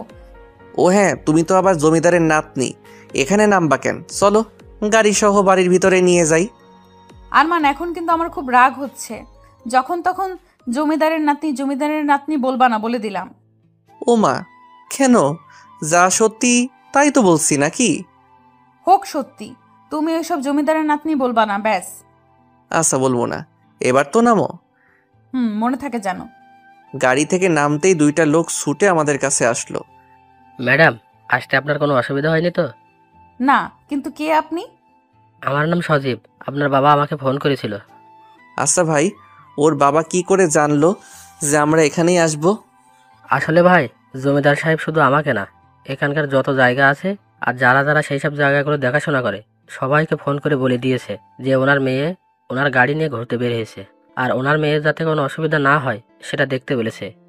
বাহ, একেই বলে জমিদারের মেয়ে। আরমান? তো ভাই, ভিতরে ঢুকতে কি কোনো টাকা পয়সা লাগে? কি যে বলেন না, আপনাদের যেখানে খুশি যান। ম্যাডাম আসবে শুনে আমি বাইরের বেশি লোক ভেতরে ঢুকতে দিই নাই। যাক, এই একটা কাজের মতো কাজ করছেন। তাহলে ভাই আপনি থাকেন, আমরা একটু ঘুরে আসি। আচ্ছা। নীলা, কি? তোমারে নিয়ে এসে একদিক দিয়ে ভালোই হয়েছে। তাই তো নিয়ে আসতে চাইলা না। নিয়ে তো আসছি নাকি, এবার চলো ঘুরি। ও মা গো, ওরে জিতু মিয়া কি বাড়িটাই না বানাইছস ভাই, একদম পাপ্পি পাওয়ার মতো বাড়ি করছস।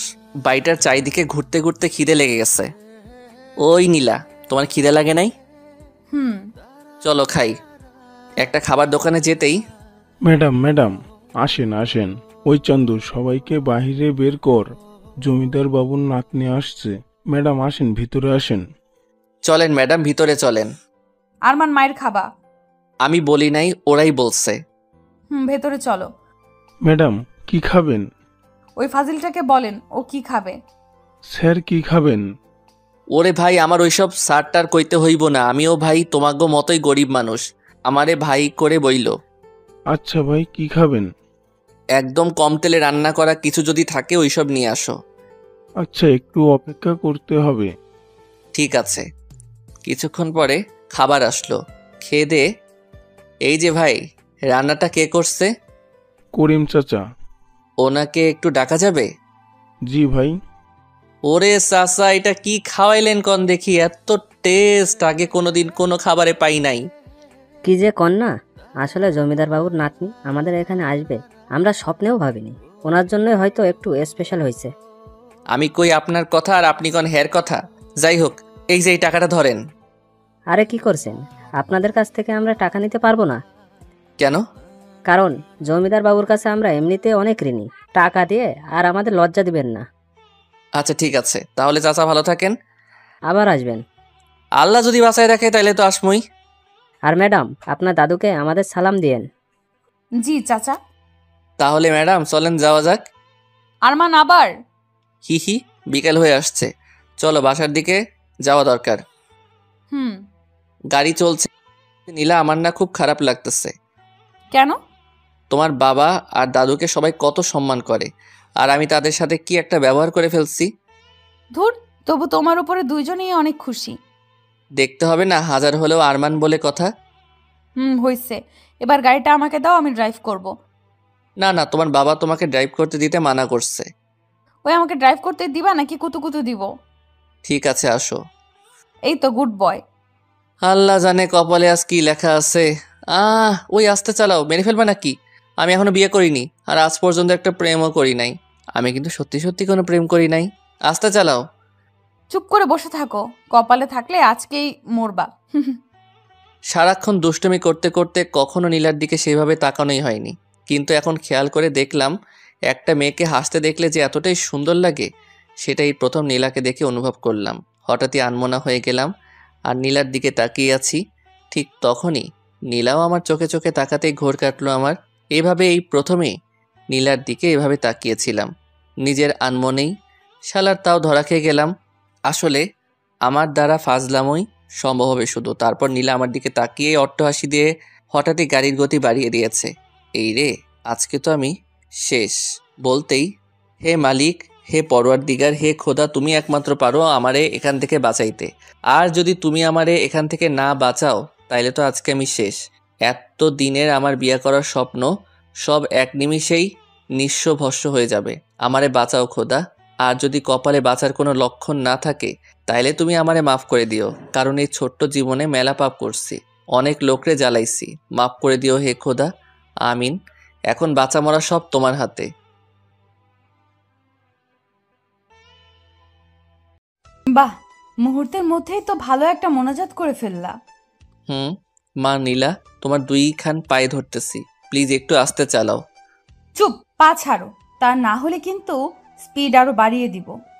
আরও, এবার তো তাইলে শিওর মর্মু। তবে একটা জিনিস ভেবে খুব ভালো লাগতেছে। কি জিনিস?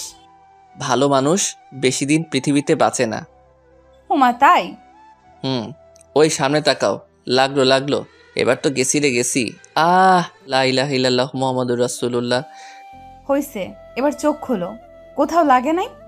হে আল্লাহ, তুমি আমারে এই কিসের মধ্যে ফেলাই দিলা? না বাইচা আছি আর না মইরা গেছি, কিছুই তো বুঝতেছি না। ওরে ভাই, এমনে না হাইসে একটু সামনে তাকাও। ওই আরমান, আমারে না ডাইকা সামনে তাকাও। জীবনে বহুত পাপ করছি, মরার আগে অন্তত একটু আল্লাহকে ডাইকা মরি। চুপ, সামনে দেখো। সামনে আবার কি? সামনে পুলিশ। যাক বাঁচলাম। হে আল্লাহ, তুমি আমার ডাক শুনছো। এই প্রথম পুলিশের দেখে এত ভালো লাগতেছে, আর জীবনটা মনে হয় মাত্র দেহে ফিরে আসলো। তাই না? দেখো এবার কি মজাটাই না দেখাই। ওরে ভাই, এতক্ষণ যা মজা দেখাইলা এতেই তো আমি শেষ, আবার কি মজা দেখাইবা? তুমি শুধু চুপচাপ বসে থাকো। না না না, স্পিড 80 থেকে একেবারে 120। মরণ তো এবার আমার নিশ্চিত। চোখ দুইটা বন্ধ করে আল্লাহকে ডাকতেছি, কারণ এইটা করা ছাড়া আমার আর কোনো উপায় নাই। ভয়ে ভয়ে কতক্ষণ যে চোখ বন্ধ করেছিলাম নিজেও জানি না। এমন সময় হঠাৎ গাড়িটা ধপ করে বন্ধ হয়ে গেল। গাড়ি বন্ধ হওয়া মাত্রই ফট করে গাড়ি থেকে নেমে পড়লাম। যাক, বাইচা আছি তাইলে। হে আল্লাহ, তোমার কাছে আমি অনেক ঋণী। আজকে থেকেই নামাজ শুরু করবো। ও কি বাঁচাটাই না বাঁচছি। ওই আরমান, গাড়ির তেল শেষ। সত্যি? হুম। ওরে ভাই, গাড়ি বুকে আয় ভাই, বুকে আয়। তোর তেল যদি এতক্ষণে শেষ না হতো তাইলে আমি এতক্ষণে উপরে চলে যাইতাম। ওই চুপ থাকো তো। এখন কি করে বাসায় যাব সেটা বলো। আগে একটু দুনিয়াটা ভালো করে দেখে নেই, তারপরে ভাবতেছি কি বাঁচাটাই না বাঁচছি আজকে। ওহ, ওই আরমান, সন্ধ্যা হয়ে আসছে, বাসায় যাব কেমনে? আমি কি জানি যেমনে আসলা কপাল ভালো তাই তেল ফুরাইছে। কপাল খারাপ হইলে চাকা চারটাই খুলে যেত। ঠিক আছে, এখন কি করবা সেটা বলো। কিছুই করবো না রে ভাই, বাইসা যে আছে এটাই অনেক কিছু। দূর, ভাল লাগে না। ওই যে দেখো, পুলিশ মামারাও চলে আসছে। দেখতেছি। গাড়ি থেকে একটা পুলিশ নেমে আসলো। আপনার নাম নীলা? জি। আমি এইখানের ওসি। আপনার বাবা আমাকে সকালেই ফোন করে বলেছিল আপনাদের গাড়িটার উপর নজর রাখতে, কোনো কিছু অস্বাভাবিক দেখলেই পিছু নিতে। সকালে তো সব কিছু ঠিকঠাক ছিল, কিন্তু এখন এত স্পিডে কে গাড়ি চালাচ্ছিল? এই যে ও। ওরে খোদা, কি মিথ্যাবাদী! বিশ্বাস করেন পুলিশ ভাই, আমি আমার এতদিনের লাইফেও কোনোদিন এত জোরে গাড়ি চালাই নাই। চুপ, একটাও মিথ্যা কথা না। তোমাকে দেখেই তো কেমন বাটপার বাটপার মনে হচ্ছে। আরে আপনার কে হয়? ফ্রেন্ড। আপনার ফ্রেন্ড বলে কিছু বললাম না। যদি আপনার কিছু হয়ে যেত তাহলে কি হতো? ওরে ভাই, ওর আর কি হবে, যা হওয়ার তো আমার হইতো। চুপ থাকতে বলছি না তোমাদের। গাড়ির কি হয়েছে? তেল শেষ। আচ্ছা, তোমরা আমার গাড়ি করে যাও, আমি গাড়িটা জমিদার বাড়িতে পাঠানোর ব্যবস্থা করছি। ঠিক আছে। ওই ফট করে যে ঠিক আছে বললা, তোমার বাবা যদি দেখে গাড়িটাতে অন্য কেউ চড়ে জমিদার বাড়িতে ঢুকতেছে, তখন আমার কি হইব ভাবছো একবার? তোমাদের এত কিছু ভাবতে হবে না। আমি জানি ইরফান সাহেব তার গাড়িকে কাউকে চড়তে দেয় না। আমি সেই ব্যবস্থাই করে পাঠাবো। এবার তোমরা আমার গাড়িতে চড়ে যাও।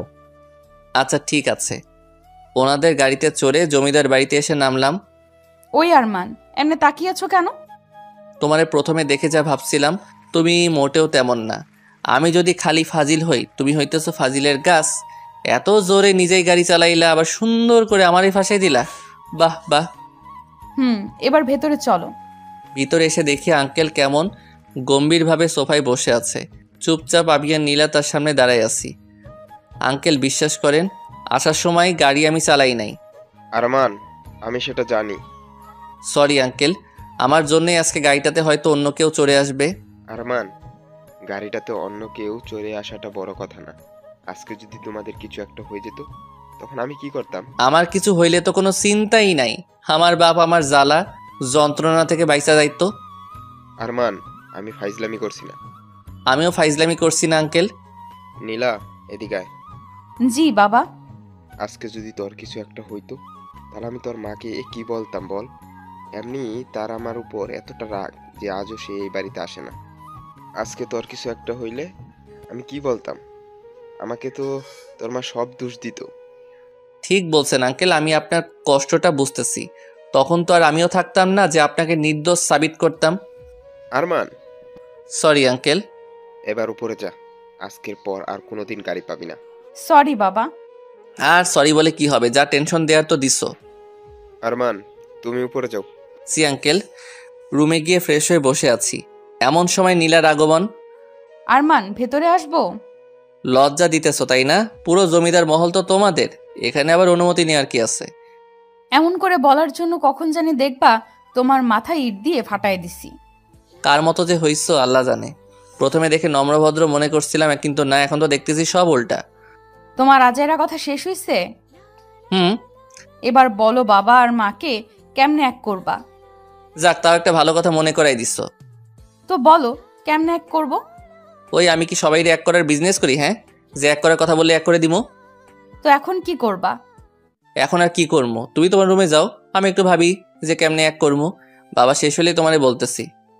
আচ্ছা আমি রুমে গেলাম, তোমার ভাবা শেষ হলেই আমারে বলবা, কেমন? ঠিক আছে, বলবো নি, এবার যাও। হুম। 1 ঘন্টা যাবৎ ভাবতেছি কেমনে কি করবো, কিন্তু কোনো কিছুই তো মাথায় আসতেছে না। কি যে করি, ধুর। নীলা রুমে গিয়ে ঠক ঠক ঠক। ওই কোন বুদ্ধি পাইলা? আরে না, তবে অন্য একটা বুদ্ধি পাইছি। কি বুদ্ধি? ড্রামাবাজি। সেটা আবার কেমন? মনে করো তোমার মার কাছে গিয়ে তোমার বাবাকে নিয়ে এমন ড্রামা করবো, তোমার মা 1 মিনিটে তোমার বাবার প্রতি ফিদা হয়ে যাবে। আবার এইদিকে এসে তোমার বাবার কাছে তোমার মাকে নিয়ে এমন ড্রামা করবো, তোমার বাবাও তোমার মার প্রতি ফিদা হয়ে যাবে। আর এই ড্রামাবাজির মধ্যেই 2 জন এক হয়ে যাবে। বুঝলাম, কিন্তু কি ড্রামাবাজি করবা? এখন কেমনে বলবো, যখন ওনাদের সামনে শুরু করবো তখন দেখো। কি যে করবা আল্লাহ জানে। এইটা একদম সত্য কইছো, কারণ আমিও জানি না যে কি করবো। তো এখন কি করবা শুনি? এখন গিয়ে ঘুমামো, সকালে উঠে তোমার বাবাকে উল্টাপাল্টা বোঝাই তোমার মার কাছে যেতে হবে, কারণ প্রথমে ওনাকেই ফিদা বানাইতে হবে তোমার বাবার উপরে। কেন? আরে তোমার বাবা তো এমনি মজনু হয়ে আছে তোমার মার উপরে। ও হ্যাঁ, ঠিক আছে, এখন ঘুমাও, যাও।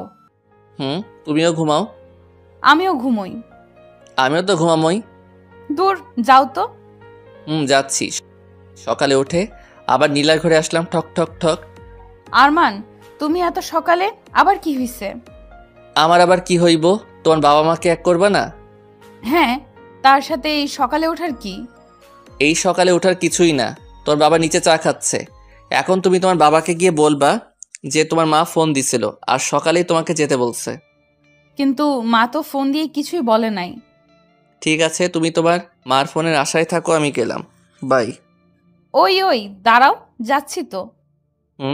যাও, তুমি আসলে আবার আমি তোমার বাবার কাছে গিয়ে কিছু একটা বাহানা ধরে আমিও তোমার সাথে যাবো। আচ্ছা। একটু পরে দেখি নীলা উপরে আসলো। ওই কাজ হইছে। হুম। যেতে দিবে বলছে। আরে হ্যাঁ, যেতে দিবে না কেন? এবার যাও, তুমি গিয়ে বলো। ওকে। Hello uncle. আরে আরমান, বসো বসো। ঘুম কেমন হলো? জি আঙ্কেল, ভালো। বাহ, তারপরে এখন কি করবা? এখন মানে আঙ্কেল, নীলা বলল যে আন্টি নাকি আজকে ওকে যেতে বলেছে, তাই আমি ভাবছিলাম যে আমিও ওর সাথে যাই আর আন্টিকেও একটু দেখে আসি। তাই আপনার কাছে একটু অনুমতি নিতে আসলাম। আঙ্কেল না কইরেন না প্লিজ। আরে আমিও তো তোমাকে এটা বলার জন্যই ডাকতে যাচ্ছিলাম মাত্র। সত্যি? হুম। তাহলে তো হয়েই গেল। আর আঙ্কেল, আমি আপনার একা থাকার কষ্টটা বুঝি। আঙ্কেল আপনি কোনো চিন্তা করেন না, আমি আন্টির কাছে গিয়েই আন্টির একটা ছবি তুলে আপনার ফোনে পাঠাই দিব। স্মার্ট বয়, তোমাকে আমি প্রথম দেখেই বুঝছি, তোমার বুদ্ধি আছে। তো কখন যাবা? আপনি বললে এক্ষুনি, শুধু আপনার নাম্বার আর ঝাক্কাস দেখে একটা গাড়ি দেন। গুড, আমার নাম্বারটা নাও, 017। আর তোমরা বের হয়ে আসো, আমি গাড়ি দিচ্ছি। জি আঙ্কেল। উপরে যেতেই ওই বাবা কি বললো? কি আর বলবে, তোমার বাবা তো তোমার মায়ের জন্য একদম মাখন হয়ে আছে, খালি তোমার মাকে সেট করতে পারলেই ব্যাস। এবার যাও, রেডি হয়ে নাও। ঠিক আছে। রেডি হয়ে আমি আর নীলা নিচে আসলাম, দেখি আঙ্কেল আগে থেকে গাড়ি রেডি করে রাখছে। আঙ্কেল তাহলে গেলাম। আচ্ছা, আর গিয়েই ওইটা আমাকে পাঠিয়ে দিও। ঠিক আছে, আপনি শুধু ফোনটা নিয়ে ফোনের কাছে বসে থাকেন। ওকে, আর নীলাকেও যেন গাড়ি চালাতে দিও না। পাগল নাকি, ভুলেও না। ভালো করে যেও। Bye uncle. গাড়ি চলছে। ওই নীলা, কি? তোর বাপটারে নিয়ে তো কোনো চিন্তাই নাই। এখন খালি তোমার মা যদি একটু ওনার মতো হয় তাহলে তো কোনো কথাই নাই। আসলে আরমান, মাকে নিয়েই তো যত টেনশন। কেন? কারণ তারই তো রাগ বেশি। ও, তাহলে তো খেলা এবার তোমার মার সাথেই জমবে। হু হা হা হা হা। মাকে কেমন পটাতে পারো দেখবনি। দেখো। আরমান, এটা হচ্ছে নানুর বাড়ি, আমি আর মা এখানেই থাকি। তোমার জমিদার দাদুর বাড়ি থেকে ছোট, কিন্তু ভালোই শান্তি শান্তি একটা ভাব আছে। এবার ভেতরে চলো। ওই ওই থামো থামো, সামনে যে 3 জন বসে আছে ওনারা কারা? মাঝখানেরটা মা, ডান সাইডেরটার নানু আর বাম পাশেরটার নানি। ওকে, মাথায় সব ঢুকে গেছে। এবার শুধু আমার পিছন পিছন আসো আর দেখতে থাকো। ওই আরমান, উল্টাপাল্টা কিছু করো না যেন, মা কিন্তু অনেক রাগী। আন্টি বলে জোরে একটা চিল্লানি দিয়ে নীলার মায়ের পা ধরে শুয়ে পড়লাম। আরে আরে, কে তুমি? এই ছেলে উঠো। না আন্টি, আমি উঠবো না। আরে বাবা, কি হয়েছে বলবা তো নাকি? আগে বলেন আমারে আপনার কাছে থাকতে দিবেন। ঠিক আছে থাইকো, কিন্তু আমার কাছে কেন থাকবা? এত কিছু বুঝি না, থাকতে দিবেন কিনা সেটা বলেন। তা না হলে কিন্তু উঠবো না, এমনি আপনার পা ধরে থাকবো। আচ্ছা বাবা, ঠিক আছে উঠো, থাকতে দিব। আর একটা কথা। আবার কি কথা? হাতটা বাড়িয়ে দিয়ে বললাম, ফ্রেন্ড। ঠিক আছে ফ্রেন্ড। হি হি হি হি। ঠিক আছে বুঝলাম, কিন্তু তুই হঠাৎ করে চলে আসলি কেন? ও আন্টি, আপনিও না সিনেমাটিক মাগুলার মতো। বাবাকে দেখতে মন চাইছিল তাই বাবা কাছে গেছিল, আবার এখন মাকে দেখতে মন চাইছে তাই মার কাছে চলে আসছে। সিম্পল। তাই বলে যখন তখন এত দূরে যাওয়া আসাটা কি ঠিক? বাবা মা একটু কাছে থাকলেই তো আর এমন দূরে যাওয়া আশা করা লাগতো না। কি বললে? আন্টি আসসালামু আলাইকুম ও রহমাতুল্লাহি ওয়া বারাকাতুহু। প্রথমে এসে সালাম দিতে ভুলে গেছিলাম তো তাই ফিসফিস করে সালাম দিচ্ছিলাম। Sorry aunty. অদ্ভুত ছেলে তো তুমি। আন্টি সালামটা নেন। ওয়ালাইকুম আসসালাম ও রহমতুল্লাহি ওয়া বারাকাতু। হয়েছে? জি আন্টি। নীলা, ওকে নিয়ে ভিতরে যা, আমি আসতেছি। ঠিক আছে মা। আরমান, ভেতরে চলো। আরে দাঁড়াও না, নানু নানির সাথে তো এখনো কথাই হয় না। কি বুড়ো, কেমন আছো? তোমারে দেখে তো মনে হচ্ছে নানিরে নিয়ে বেশ মজায় আছো। তারপরে দিনকাল কেমন কাটতেছে? ভালো। নানি আসসালামু আলাইকুম ওয়া রাহমাতুল্লাহি ওয়া বারাকাতুহু। ওয়ালাইকুম আসসালাম ওয়া রাহমাতুল্লাহি ওয়া বারাকাতু। নানি নানুরে একটু দেখা রাখো, তারে দেখে তো মনে হয় না তার যৌবনের পানি ওঠা বন্ধ হয়েছে। কবে দেখবা আর একটা ধরে আনছে। আমি এসব বইরারে ভালো করে চিনি, অন্যরে দিয়ে আর কি কমু। আমার নিজের নানুই একটা জাত হারামি আসছিল, এমন বয়সে আর একটা ধরে আনছিল, সেই কি কাণ্ড। তাই একটু তোমারে সাবধান করে দিলাম। চলো নীলা। আর নানু আসসালামু আলাইকুম ওয়া রাহমাতুল্লাহি ওয়া বারাকাতুহু। আরমান, তোমার মুখে কি কিছুই আটকায় না? হ্যাঁ, আর তোমার কি কোনো লজ্জা শরম কিছুই নাই? লজ্জা শরম নাই জন্যই তো এখানে আসছি নাকি? আর আমি যা যা বলছি সব আমার নিজের এক্সপিরিয়েন্স থেকেই বলছি, বুঝলা? আমার নানুও তোমার নানুর মতোই আসছিল, আর ফট করে একদিন আর একটা বিয়ে করে নিয়ে আসছিল। এইসব বইরারে আমি ভালো করে চিনি। এবার ভিতরে চলো, আর খাবার কিছু থাকলে নিয়ে আসো, যাও, অনেক খিদে লাগছে। ঠিক আছে। রুমে বসে খাচ্ছিলাম, এমন সময় দেখে আন্টি সাইড দিয়ে যাচ্ছে। Aunty aunty aunty. বলো। ও সবসময় এমন করে থাকেন কেন? একটু হাসলে কি হয়? এই ছেলে, তুমি আমাকে কতদিন ধরে চেনো? হ্যাঁ, তাই বলতে তো সব সময় এমন করে থাকি। আচ্ছা ঠিক আছে, এখন তো আমরা ফ্রেন্ড, তাই না? আপনার সাথে একটা সেলফি তুলি please aunty, please please. Okay. He he he. Aunty একটু হাসেন, মুখটা একটু ডান দিকে বাঁকান। ওই, তুমি তুলবা নাকি আমি চলে যাব? ও থামেন না একটু, হইছে। এই তো একদম পারফেক্ট। আঙ্কেলরে ফোন দিলাম। Hello uncle. কে? আমি আরমান। ও আরমান, হ্যাঁ বলো।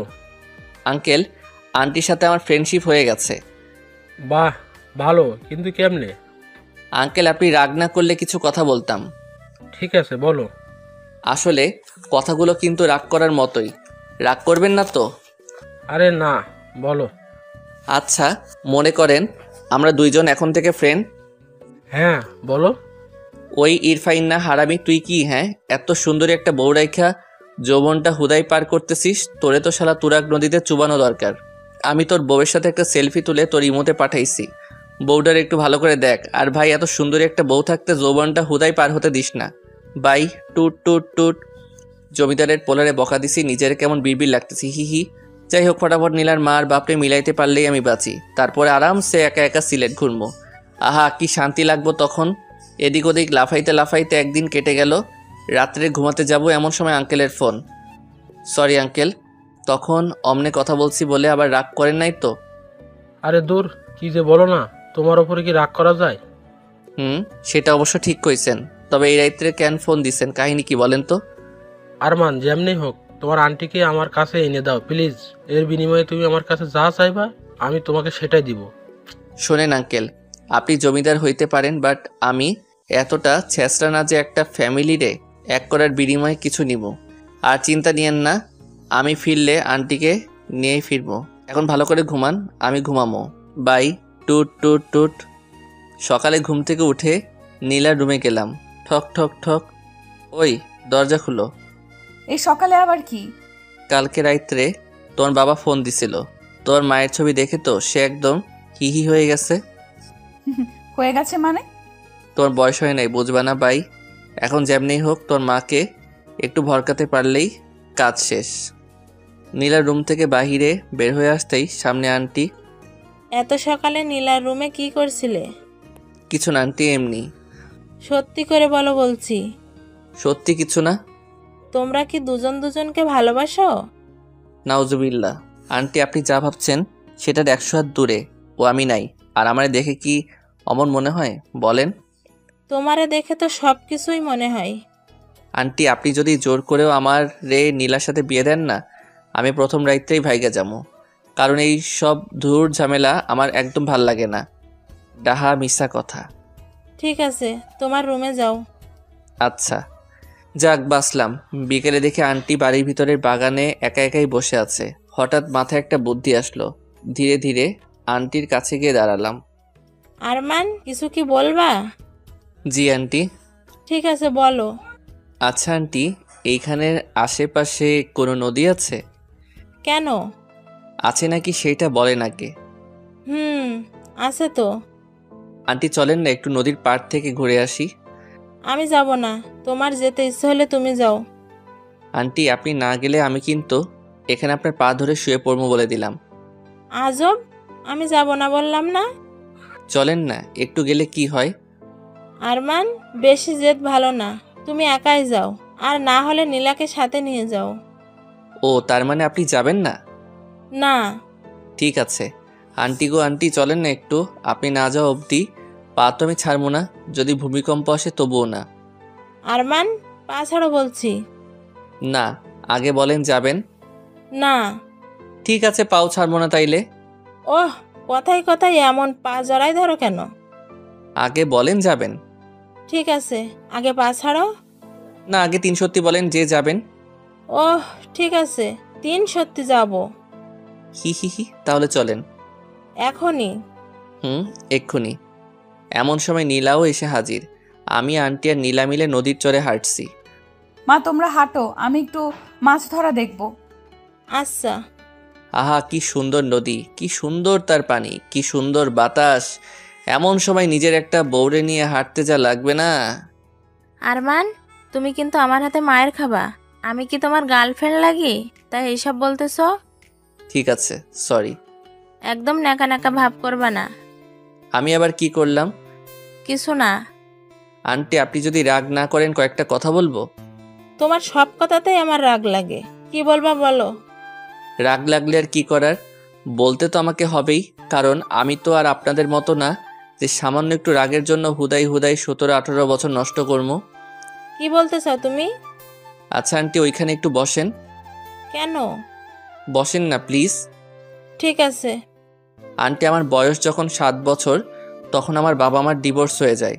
তার 1 বছর পরে বাবা আর একটা বিয়ে করে, অন্যদিকে মাও বিয়ে করে। তখন থেকে আমি একা থাকতাম। রাত্রে যখন শুতাম প্রথম প্রথম খুব কষ্ট হতো, আবার রাগও হতো। আস্তে আস্তে নিজেই নিজেকে বোঝালাম এইসব রাগ আর কষ্ট পেয়ে আমার কী লাভ। সবাই যখন ভালোই আছে আমিও তো ভালো থাকলেই হয়। আমি একা একা কষ্ট পাচ্ছি, এটা শুনলে তো আমার মায়েরও কষ্ট হবে। তাহলে অযথা কষ্ট পাবার কি আছে। এরপর থেকে রাগ আর কষ্ট জিনিসটা আমার ভেতর থেকে কেমন উধাও হয়ে গেল। তারপর থেকে শুরু হলো দুষ্টুমি আর ফাইজলামি করা। এইসব নিয়ে আমিও হ্যাপি, সাথে আমার মা বাবা সবাই। কিন্তু আপনিই বলেন, প্রথম থেকে যদি আমি হাবলুর মতো রাগ করে থাকতাম, কষ্ট পেতাম, হাই হুতাশ করতাম, আহারে আমার বাবা মা কেউ আমাকে ভালোবাসে না, আমি এই দুনিয়ায় থেকে কি করবো, কে আছে আমার, এইসব চিন্তাভাবনা করলে আমারও কষ্ট আর আমার সাথে সাথে অন্য 10 জনেরও কষ্ট। আসলে একটা কথা কি জানেন আন্টি, আমাদের চারিপাশের সব কিছুই অনেক সোজা, কিন্তু আমরাই বেকুবের মতো সব কিছু কঠিন বানিয়ে ফেলি আর হাই হুতাশ শুরু করে দেই। ধরেন এই নদীটাই আপনি পার হবেন, আর নদীটা পার হওয়ার জন্য দরকার একটা নৌকা।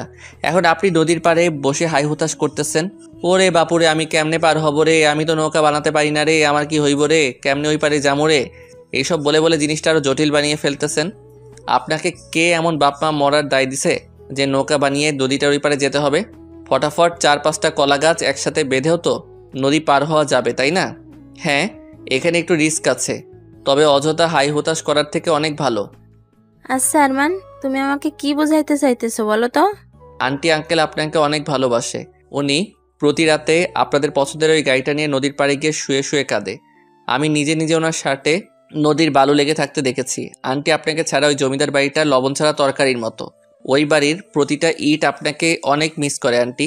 আন্টি আমি তো অন্য পর একটা ছেলে। 4-5 দিন আগে নীলার সাথে বসে আসার সময় আমাদের পরিচয়, তারপরে আঙ্কেলের সাথে, এরপরে আপনার সাথে। আপনারা সবাই খুব ভালো আন্টি, আপনি ফিরে চলেন আন্টি, সবাই আপনাকে খুব মিস করে। আমি হয়তো 2 দিন পর চলে যাব, আর কোনোদিন দেখা নাও হতে পারে, কিন্তু আপনারা যদি একে অন্যের থেকে এমন দূরে থাকেন, আর কারো না হোক, নীলার খুব কষ্ট হয় আন্টি। আমার মা আমার কাছে থাকে না, আমি সেই কষ্ট বুঝি আন্টি। ফিরে চলেন আন্টি, প্লিজ আন্টি। বাহ, কত টাকা ঘুষ খেয়ে আমাকে ফিরিয়ে নিতে আসছো শুনি? আন্টি মানতেছি আমি অনেক ফাজিল, কিন্তু আমি এমন না যে টাকা খেয়ে এখানে আসবো। আর আন্টি আপনার মন যদি না যেতে চায় তাহলে আর কি করব বলেন? মনকে তো আর জোর করে নিয়ে যেতে পারবো না, আর যদি নিয়েও যাই সেই যাওয়াটার তো কোনো লাভই নাই। ঠিক আছে আন্টি, অনেক কথা বলে ফেলছি, আমার কথায় যদি কষ্ট পান তাহলে একটু মাফ করে দিয়েন। আর আপনার মন যদি ফিরে আসতে চাই তবেই আইসেন, আমি তো একটা অন্য পর ছেলে, এত কিছু বলার অধিকার আমার নেই, তাই তো অনেক কথা বলে ফেলেছি। সরি আন্টি, ভালো থাকবেন, বাই। এসব বলেই এখান থেকে বিদায়। লটর পটর করতে করতে জমিদার বাড়িতে আসলাম। আরমান, নীলা কোথায়? আর তুমি না বললা তোমার আন্টিকে নিয়েই আসবা? ওরে আঙ্কেল, যা ডোজ দেওয়ার দিচ্ছি, এখন বাকি সব আল্লাহ তাআলার হাতে। মানে? মানে আবার কি? যখন প্রেম করছিলেন তখন কি দুনিয়ায় মায়ের কোনো অভাব ছিল না? এমন একজনের বিয়ে করেছেন, ওনার তো খালি রাগ না, পুরাই রাগের একটা গোডাউন। বলে কি না আমি নাকি আপনার কাছে ঘুষ খেয়ে ওনাকে নিতে গেছি, কেমনটা লাগে কন? তাহলে কি নীরা আর আমার কাছে আসবে না? আচ্ছা নীরাকে? আরে তোমার আন্টির নাম নীরা। ও, মেয়ের নাম নীলা আর মায়ের নাম নীরা, বাহ ভালো।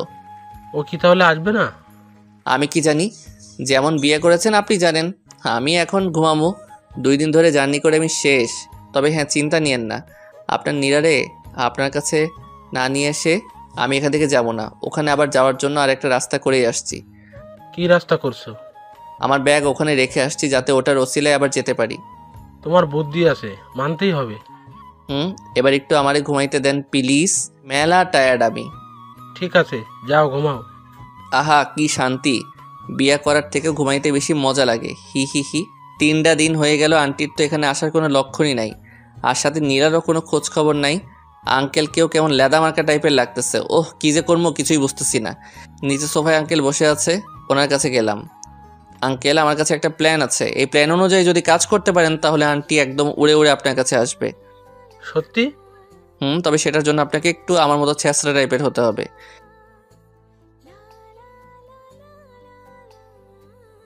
না না, তাহলে থাক। এত সুন্দর একটা বউয়ের জন্য এইটুকু করতে পারবেন না? আচ্ছা, বউটারে না হয় বাদ দিলাম, নীলার জন্য হলেও তো একবার ট্রাই করবেন নাকি? আচ্ছা ঠিক আছে, কি করতে হবে সেটা বলো। এখন বর্তমানে তেমন কিছু করতে হবে না, শুধু আপনার ড্রেসের গেট আপটা পাল্টাতে হবে। এসব করলে ও ফিরে আসবে তো? শুনেন আঙ্কেল, ফিরে যদি না আসে তাইলে একদম টেনে হিচড়ে নিয়ে আসমো, আর সেটাও যদি না হয় আমার উপরে সব দায়িত্ব ছাইড়া দেন। নতুন একটু আন্টি ধরে নিয়ে আসমো। আল্লাহ দিছে আপনার বাবার কম কিছু নাই, সাথে দেখতেও মাশাল্লাহ, মাইয়াগো লাইন ধরাই দিমো। আল্লাহ জানে, না জানি কি ঝামেলাটাই না তুমি পাকাও। আঙ্কেল, এত টেনশন নিয়ে কিচ্ছু হবে না, চুপচাপ আমাকে ফলো করেন। ঠিক আছে। আঙ্কেলের ওইসব 1980 সালের ড্রেস পাল্টাই, এখন 2018, একদম হিরো বানাই দিছি। কি আঙ্কেল, কেমন লাগতেছে? ভালোই তো লাগতেছে, কিন্তু তোমার আন্টির পছন্দ হবে তো? শুভ একটা কামে যাচ্ছেন, তবু আপনার মুখে কোনো ভালো কথা নাই। কিন্তু আমরা এখন যাব কোথায়? কোথায় আবার? আপনার নায়িকাকে নিতে, আপনার নায়িকার বাড়ি। কি? না না না, আমি তো ওখানে কোনোভাবেই যাব না। তার মানে আন্টিকে আপনার দরকার নাই? দরকার তো আছেই। তাইলে এমন না না করেন কেন? চুপচাপ আমার সাথে সাথে আসেন। আচ্ছা। আঙ্কেলরে নিয়ে নিচে আসলাম। এই যে দাদু, তোমার ছেলের বউরে নিতে যাচ্ছি, একটু দোয়া করে দিও। ওইটারে না আনতে পারলে যাতে অন্য আরেকটা আনতে পারি। হি হি হি। ও মা, এই যে আঙ্কেল, আপনি আবার হা করে দাঁড়ায় আছেন কেন? যান, আপনার বাবার কাছ থেকে বিদায় নিয়ে আসেন। যেই বউরে নিতে যাচ্ছেন ওইটা যুদ্ধের থেকে কম কিছু না। যান, বিদায় নিয়ে আসেন। দোয়া করো বাবা, তোমার বৌমা আর নাতনিকে যেন নিয়ে আসতে পারি। ঠিক আছে, ভালো হয়ে যাস। এই যে আঙ্কেল, ওইদিকে আবার কই যাচ্ছে? কেন, ওই গাড়িতে যাবো না? ওই গাড়িতে করে গেলে আপনার বউ জীবনেও আসবো না। উপর থেকে আবার মনে মনে ভাববো তার কথা আপনি মনেই করেন না। মনে যদি করতেন তাহলে তার পছন্দের গাড়িটা নিয়ে যেতেন। এটুকুর জন্য কি এত কিছু ভেবে বসবে?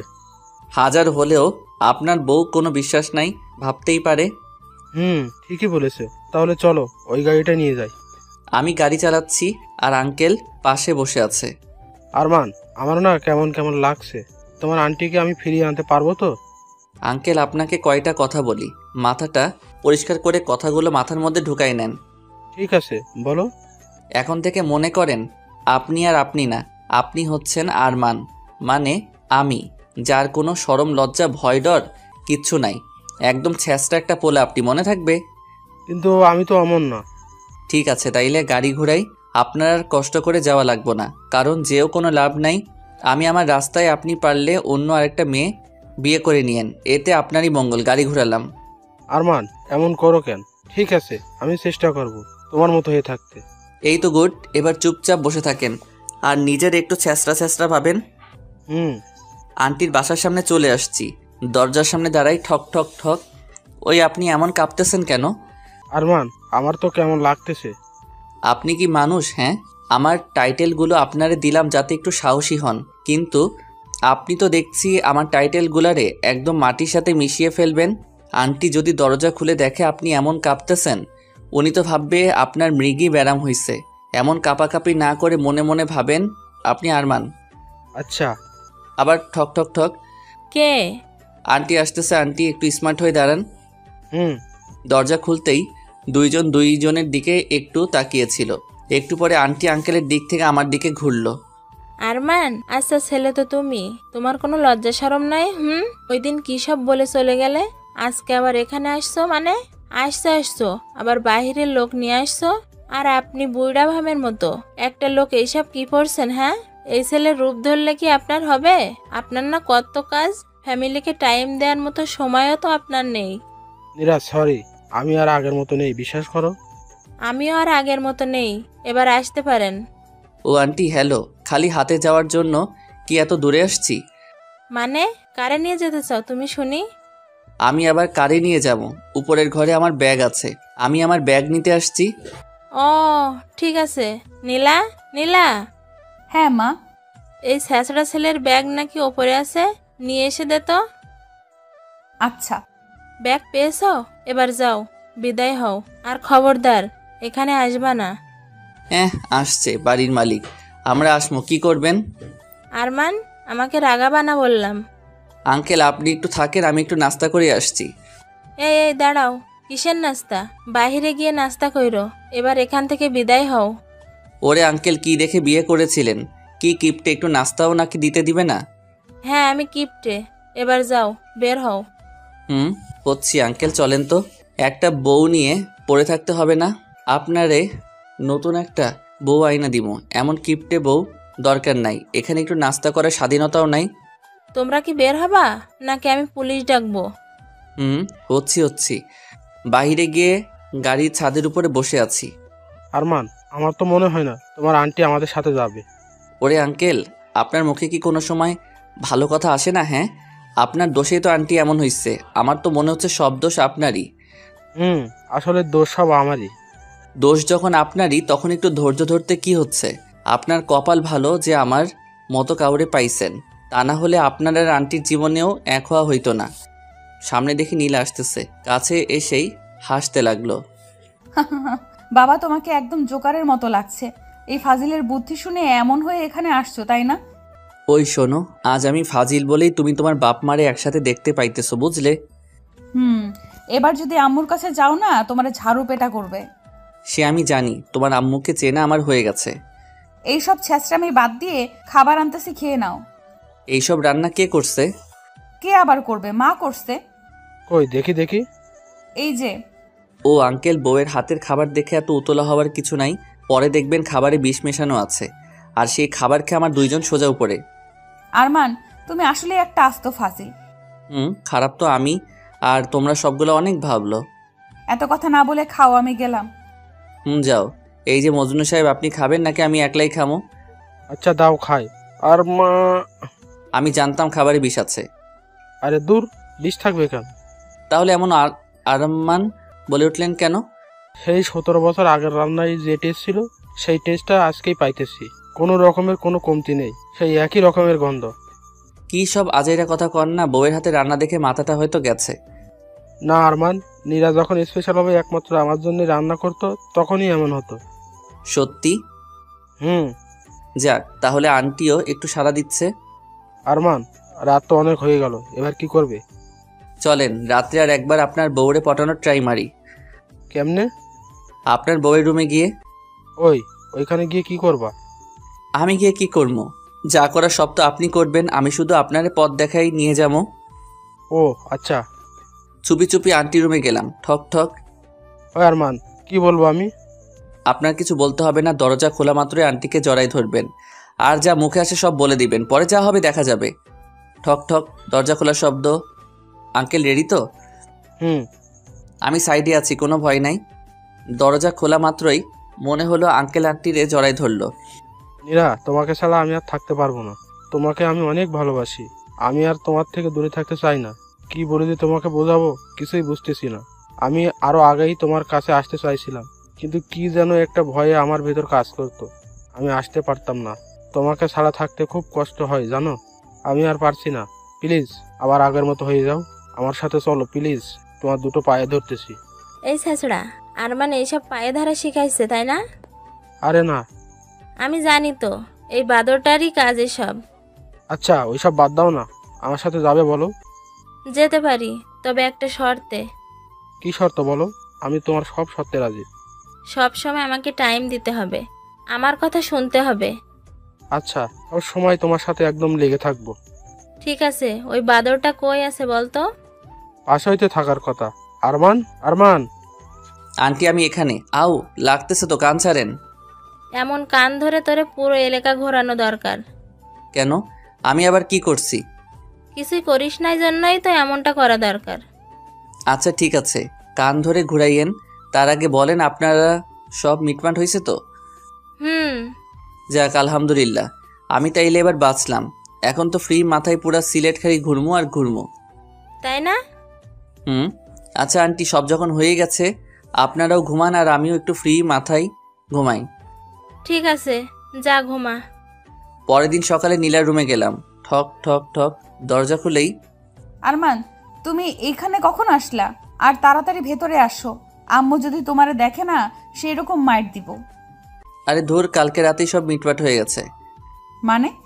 মানে আবার কি, তোমার বাবা মা এক হয়ে গেছে? সত্যি? আরে হ্যাঁ সত্যি। আরমান, ওই কি করতেছো? ছি, বাসি মুখে কি কেউ কাউরে এসব করে? তুমি তো দেখি আমার বিয়ে হতে দিবা না। আবার দরজার দিকে তাকে দেখে আঙ্কেল আন্টি দুইজনেই দাঁড়িয়ে আছে, আর এদিকে নীলা আমাকে পাপ্পি দিয়ে দিল। ভিতরে কি চলছে? হ্যাঁ, বিশ্বাস করেন আন্টি, আপনারা যা ভাবছেন সেটার ধারে কাছেও কিছু হয় নাই। সেটা তো নিজের চোখেই দেখলাম। সব যখন দেখেই ফেলেছেন, এখন আর কি বোঝামো। রাগে একটা লুক দিয়ে আন্টি আমার দিকে তাকালো, তখনই সেখান থেকে দ্রুত রুমে চলে আসলাম। আর সুযোগ বুঝে সবার চোখ ফাঁকি দিয়ে আমি উধাও, কারণ আমি তো আবার আমি। ওখান থেকে সোজা সিলেট। 4-5 দিন ধরে বাদরের মতো পুরো সিলেট ঘুরতেছি। মাঝে মধ্যে নীলা আঙ্কেল আন্টির কথা মনে হচ্ছে, তবে কোনো পাত্তা দিচ্ছি না, কারণ আমার কপালে আবার ভালোবাসা জিনিসটা সয় না। তাই আমি নিজেই ওনাদের সবাইকে ফাঁকি দিয়ে চলে আসছি। কয়েকদিনে নীলাকেও একটু একটু ভালোবেসে ফেলেছিলাম হয়তো, কিন্তু ও কই আর আমি কই, কোথায় আগরতলা আর কোথায় খাটের তলা। হুট করে ভালোবাসি বললেই তো আর সব হয় না। আমি ওকে ভালোবাসি বললাম আর ও আমাকে বন্ধু ভেবে বসে থাকলো। তখন জিনিসটা কেমন হইতো? ফ্রিজের পানি দিয়ে ঠান্ডায় গোসল করার মতো অবস্থা হইতো। তার থেকে ভাই চলে আসছি, ভালো একটা কাজ করছি। 2 দিন পরে বাসায় যাবো, আবার সে আগের মতো আব্বার গালি খামু। চাক্কাস লাইফ। আরও কয়েকদিন ঘুরে ফিরে বাসায় যাওয়ার জন্য স্টেশনে বসে ট্রেনের জন্য অপেক্ষা করতেছি। হঠাৎ সামনে দেখি নীলা, আঙ্কেল আন্টি সবাই একসাথে আমার দিকে আসছে। আস্তে আস্তে আমার কাছে এসে দাঁড়ালো। Hello aunty. আও, এই যে আঙ্কেল, আবার কি ঝগড়া লাগছেন? আমি কিন্তু আর মিল করার কাজে নাই। ওই নীলা, কাহিনীটা কি বলতো? এ আবার আরও এক ধাপ এগিয়ে ফটফট করে দুইটা থাপড়ানি দিল।